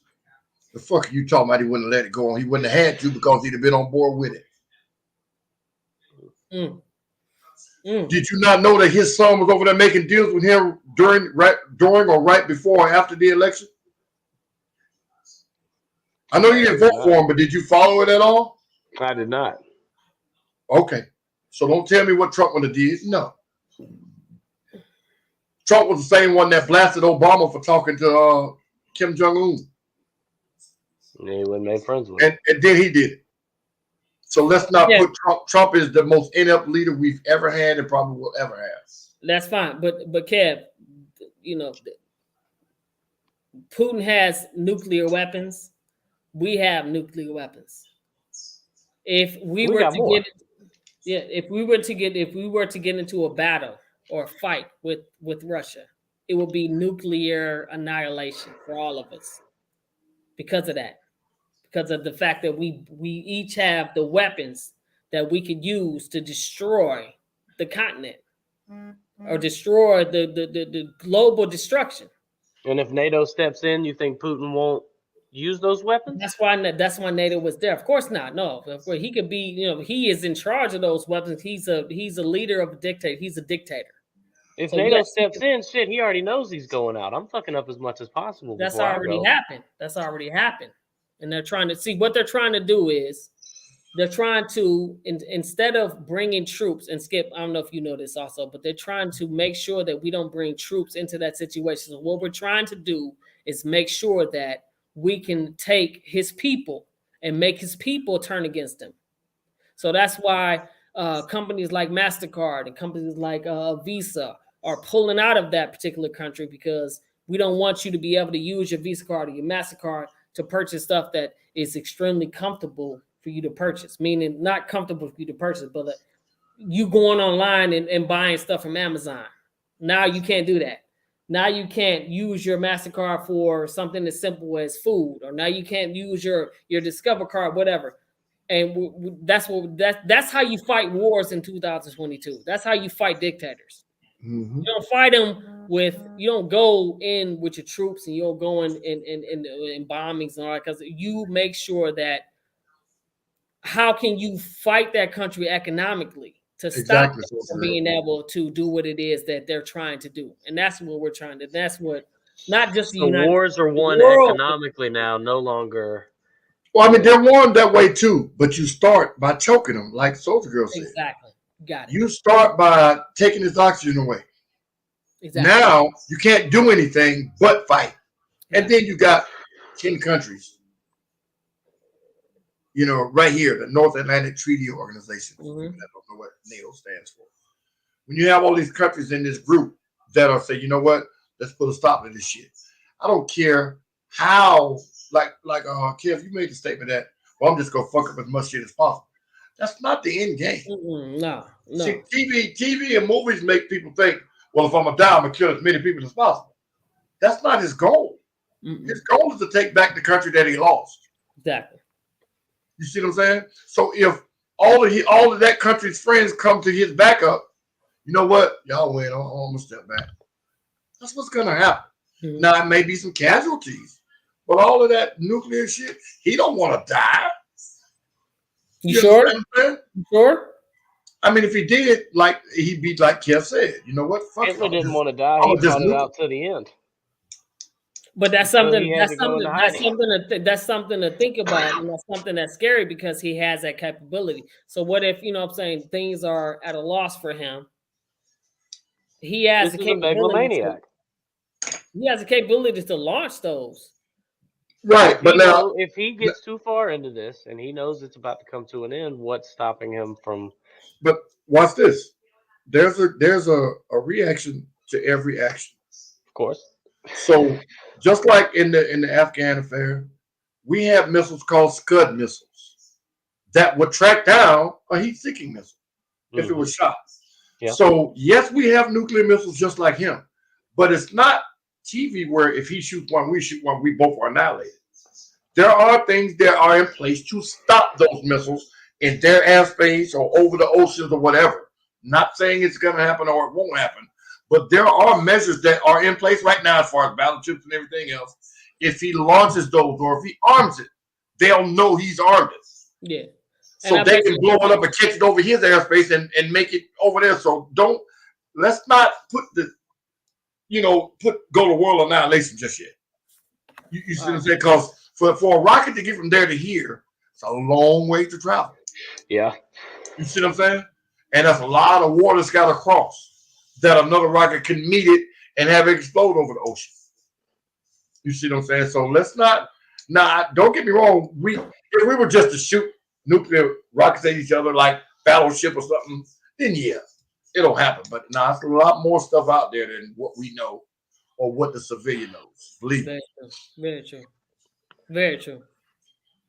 Right, but like I said, the Scud missile was one that when you shoot a missile and there's nothing we can do to shoot it down, you shoot that Scud missile. It's faster and it tracks it. And if you watched any of the Gulf War on TV, you would see them shooting them, and they were just exploding in the air pretty much. Yeah. So it's not that easy, Kev, to just say, well, I'm gonna take out as much shit as possible. Now, Ukraine is his next door neighbor. I don't know if they have that capability as far as NATO or whatever being placed in the right place to stop that. Now, Ukraine was known for having some of the like, they had the most nuclear weapons. Whenever the NATO treaty came into effect, of course, they had to give those up, but they still, Chernobyl is still there, and that plant is rebuilt and still going. Yeah, but again, we don't know exactly what's happening over there. But like I said, when it comes to the statement you made about why can't he just say, fuck it, I'm going to take out as many people as possible, it's not that easy. It's truly not. And being former military, I know that there are a lot of measures in place that we have no idea about. Right. We have drones that are big as 747 jets that carry all of the same stuff that we can just put a stop to that shit. They bring I know. You see what I'm saying? So no, it's not. Like I said, there's a reason the United States is a bully when it comes to this shit. There's a reason why we're the big man on campus, and we're not the biggest country. You see what I'm saying? There's a reason why the United States is always sticking their nose in other people's business. It's because we're the bully. You see, we got shit that I don't even know about. If he didn't know, he knows now. Have you ever heard the conspiracy that Richard Nixon was killed by aliens? I don't listen to shit like that. Anybody that does, I don't know what to say about them. All because Dwight D. Eisenhower made a deal with the aliens and put them in Area 51. It's a real thing. It has like a whole following. You can look it up. Next topic. So does Yu-Gi-Oh! Oh, shit. It has a real following, right? People walk around with their phones trying to find them, correct? That's Pokemon. Right? Pokemon, well, yeah. Pokemon. People are trying to find it, right? You're right. So how many people have seen Area 51? Nah, probably not a whole lot. Exactly. Why do you say it's a real thing then? Because it's on the internet? A lot of people have, I don't know. But again, how many people have seen a Pokemon? There you go. See? Because it's on the internet, that makes it a real thing. Stop that shit. There you go. All right, man. Last day. Mm-hmm. Yeah, change your little thought process on that, didn't it? I mean, I just you can't even argue with you on that. But does it make sense? It's a one-way street. I can't even. It's. Of course you can argue with us. I mean, you just gotta make sure that your argument is something that valid. Yeah, I mean, but it's not something I believe. It is something that I asked Skip if he had heard. Of course I heard it, but did I go research and look for it? Hell no. It's not realistic. TV has the wrong influence on people these days. Like you just said. What if he say fuck it and just go launch a nuclear? No, that don't mean shit. That just means he has the power to do it. Them shits may not leave his airspace. That's the capabilities of our military.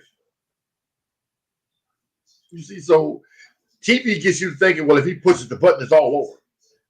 No, dog. That's TV. And in TV, you get to come back. There's only one side of this shit. When you die, you're dead. Exactly. If you push that button, you're dead. Everybody's dead. Not just you. Everybody's dead. Yeah, but again, being former military man, there's a lot of other measures in place that will prevent mass casualties like that. Of course. Yeah, of course. Yeah, for sure. 100%. Now, 9/11 was unseen because it was. But one thing you can say though, Skip, is that you can't control another crazy motherfucker that has the amount of power behind them that we have. And of course not. This is the first time that has happened since World War II. Kim Jong-un. Well, we're talking about a country invading another country. Oh, okay, A superpower invading another country. Yeah. So not threat. So this is happening. So this is something that is really, really scary. Actually, Skip, it's scary and it's big and it's scary. Like this guy he has the power to back up his talk. You know what I'm saying? He has having the power to do it and the resources to make it happen is different. Salter Girl said something about drop the Moab. I don't think they'll ever use that bomb again. Oh, the mother of all bombs. We don't know what kind of nuclear bombs they have. We know what we think they have, but it's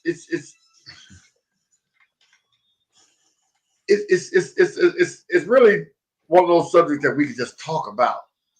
Different things that we think the military has, but there's a whole bunch of things that we know nothing about. And the comfortable part is we're in the country that's the scariest. We're the scariest country when it comes to that. All of this war shit.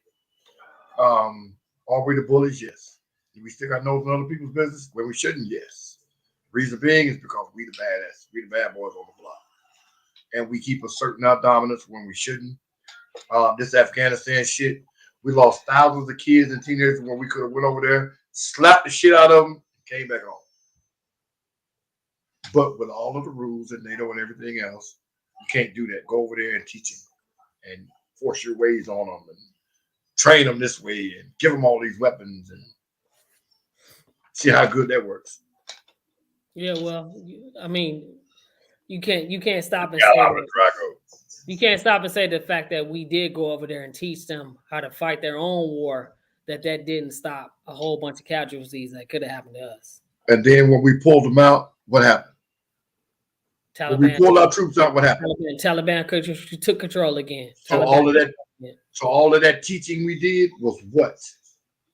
Was wasted lives of our kids, because just because I tell you something don't mean you're going to receive it and execute it. That's what our problem is with this country. We feel like democracy works for us, so everybody else should be democratic. Exactly. And it doesn't work like that. Exactly. It doesn't work like that. And that's the problem. Stay home.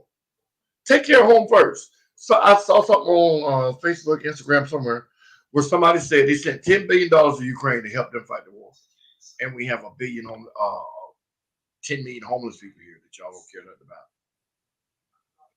Makes sense. Now, don't get me wrong. Yeah, but at the same time, do we let a country? I mean, Russia is what? Do we let a country continuously get stronger, and then maybe they show up on the White House lawn, or maybe they show up in the Capitol? If we let it go to where it is, do we step and be preemptive when we step in and we let them know that, that's not something that is going to continue to happen? Because there's a way to look at it. Yeah. But my point is this: I can't say what other countries are not doing because I don't know. I don't know what they've donated or what they've given. But for the United States to be in the predicament it's in, as far as the deficit and all of the issues we have here, fix home first. You know what I mean? If home is fixed, then you go help somebody else. Then you But got Skip, the right. but Skip, you know for a fact that we put so much money into our defense because we have to protect ourselves. We're not trying to be a country like Syria. We're not trying to be a country that goes through not just Syria is a civil war example, but like another country coming in and attacking us or bringing it like the Ukraine. We're not gonna be the Ukraine because of how much money, how much effort, how much that we put into our military and in defense to make sure that no country can come in and do what it is that's happening to the Ukraine. Now, the Ukraine is what it is. It's not as powerful as us. That's what it is. That's fine. But, people are leaving the Ukraine in droves and going to refugees and going to different countries because they're blowing up cities. They're blowing up schools. They're blowing up hospitals. They're killing people like a motherfucker, killing people. That's war. That's war. That's absolutely war. Right. So what I'm saying is, I guess my question is that, well, this is a new question for you, Skip. What do you do as the United States? Do you step in and do you commit troops on the border of the Ukraine and Russia, or do you continue just hope that sanctioning them makes the people hate them and then they're going to overthrow them themselves? No, but this is my point, my opinion, and some military people are gonna probably agree or disagree. But the reason NATO was created was to stop things like this. So if NATO is not going to do nothing, and we're a part of that group, sit your ass down. NATO was created to not have this happen. So since it's happening, we as NATO, all of the 9 countries, I believe it is, should say, "Hey, stop that shit. We'll see you ass tomorrow." But they're not. So United States, sit your ass down. That's just it. You agree that we're creating this pact so this doesn't happen. If it happens, we're supposed to address it as a group. So since the group is not addressing it, the United States is going to take it upon themselves to help. My children will not go in the military for that reason. You're not going to send my child over to fight a war for you because you got a pencil. Well, lucky your kids didn't live during Vietnam. And my daddy did. My daddy did. And that's why he's not with me now.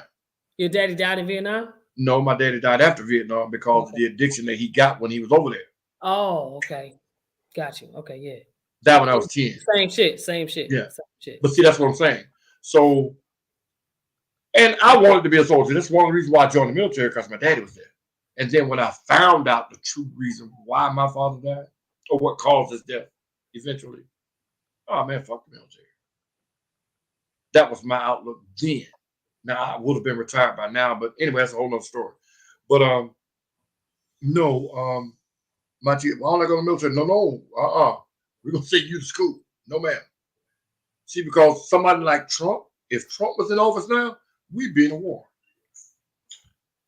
Because the Republicans would be like, don't let him do that. You're right. Let's go over there. Let's send the guys. No, lead them. That's what generals did back in the day. They led the charge. I feel like all these motherfuckers, they have the right to say start a war. Get out front. I bet you'll think first then, now. But that's just my opinion.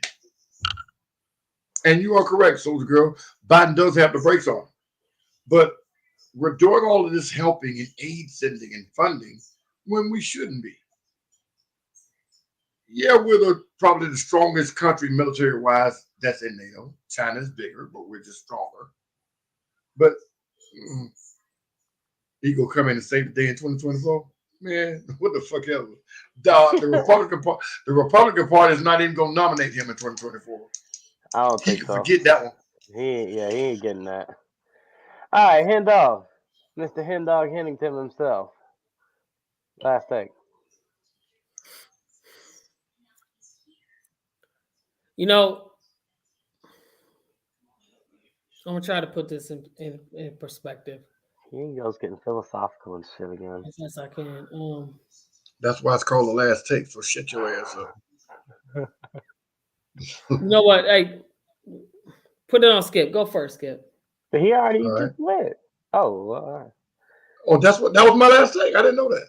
Because I was going to talk about one of the topics we talked about. No, we'll disregard that. Go ahead. This transgender thing. I think I went over it a lot when we were talking about it. But in my opinion, whatever you want to be, whoever you choose to be, or however you choose to live your life is your opinion or your right to do so. I have nothing against that. Where it crosses the line with me is when you as a woman or you as a man decide I want to be the other gender and I want to compete athletically against lesser people, so to speak. Well, it's really when the man wants to be a woman. When you make that choice, there should be things that you shouldn't be allowed to do. For instance, Target had a law or passed a rule or a law a couple of years back, I'm not sure how many, where a man that identified as a woman could go in the ladies' restroom and use it if he saw fit. All he had to do was say, hey, I identify as a woman. I want to use the women's restroom. Target was one of the only big box stores to approve this rule or law. Here in Atlanta, in Lithonia, not 10 miles from me, there was a big Target. It's closed now.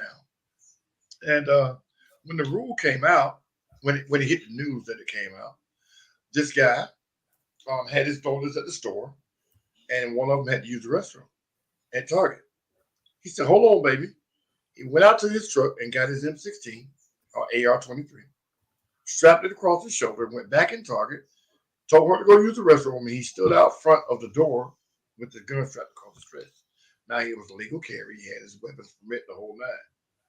It made the news because the Target official was scared that he was going to hurt somebody.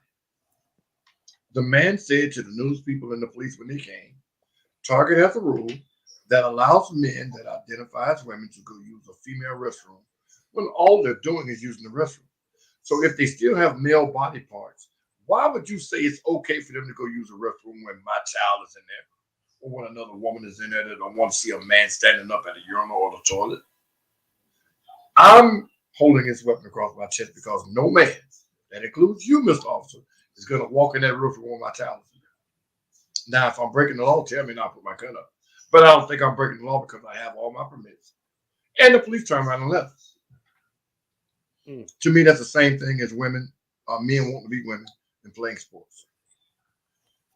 You get to be the bully or the big man on campus, and it shouldn't be allowed. It's going to take this guy in the UFC that identifies as a woman to actually kill or maim a woman very badly for this rule to be put in effect that this cross-playing, so to speak, is not allowed. I'm all for it. I'll be the first one in line to vote for it when it comes, but that's my last take about one of our topics. Well, I'm gonna give my last take real quick before you, HenDog, and I apologize, but I just wanted to get out the Curtis Blade and Chris Dawkins fight coming up Saturday night. No, I'm gonna stay on the screen. You excited for that, Skip? You give me that look. I'm not at all. Man, go ahead, man. Go ahead. Go. Well, shit, that was it. I was just announcing the fight. Hey, the fight's coming on. Damn. HenDog, go ahead, man. I thought you were Like, I was just trying to get out there. Hey, the fight's coming on. Oh no, I know who it is. I know who it is, but they're nobody's. That's a big. Curtis Blade's a big fight. How many? Which one holds the belt? They're nobody's. Go ahead, Go ahead. To anybody out there that is transgender, gay, LGBTQ plus, whatever, please, by all means, don't feel that not only are you alone, but make sure that you understand that you are unbelievably stronger than anybody ever in the history of the world, because what you're doing is the toughest, if that's what you want to do. And when you want to do it, when you're ready to do it. Make sure you do it, because I am comfortable with myself when I look in the mirror, gay or not. But I look in the mirror and I'm comfortable with myself. And you should look in the mirror and you should be comfortable with yourself. And you should be happy with who you are and how you are and why you are who you are and all that stuff. You should be comfortable just as I am comfortable, just as Skip is comfortable, just as Kev is comfortable. You should still feel that same amount of comfortability. And who gives a hell? Who gives a shit what anybody has to say about that? The most important thing is your happiness. Because that's what is the most important thing to me is my happiness. And I get to live it every day. So don't hide it. Don't hide it at all. Live your life. Be happy. I don't know. Be happy. Live your life. Do your thing.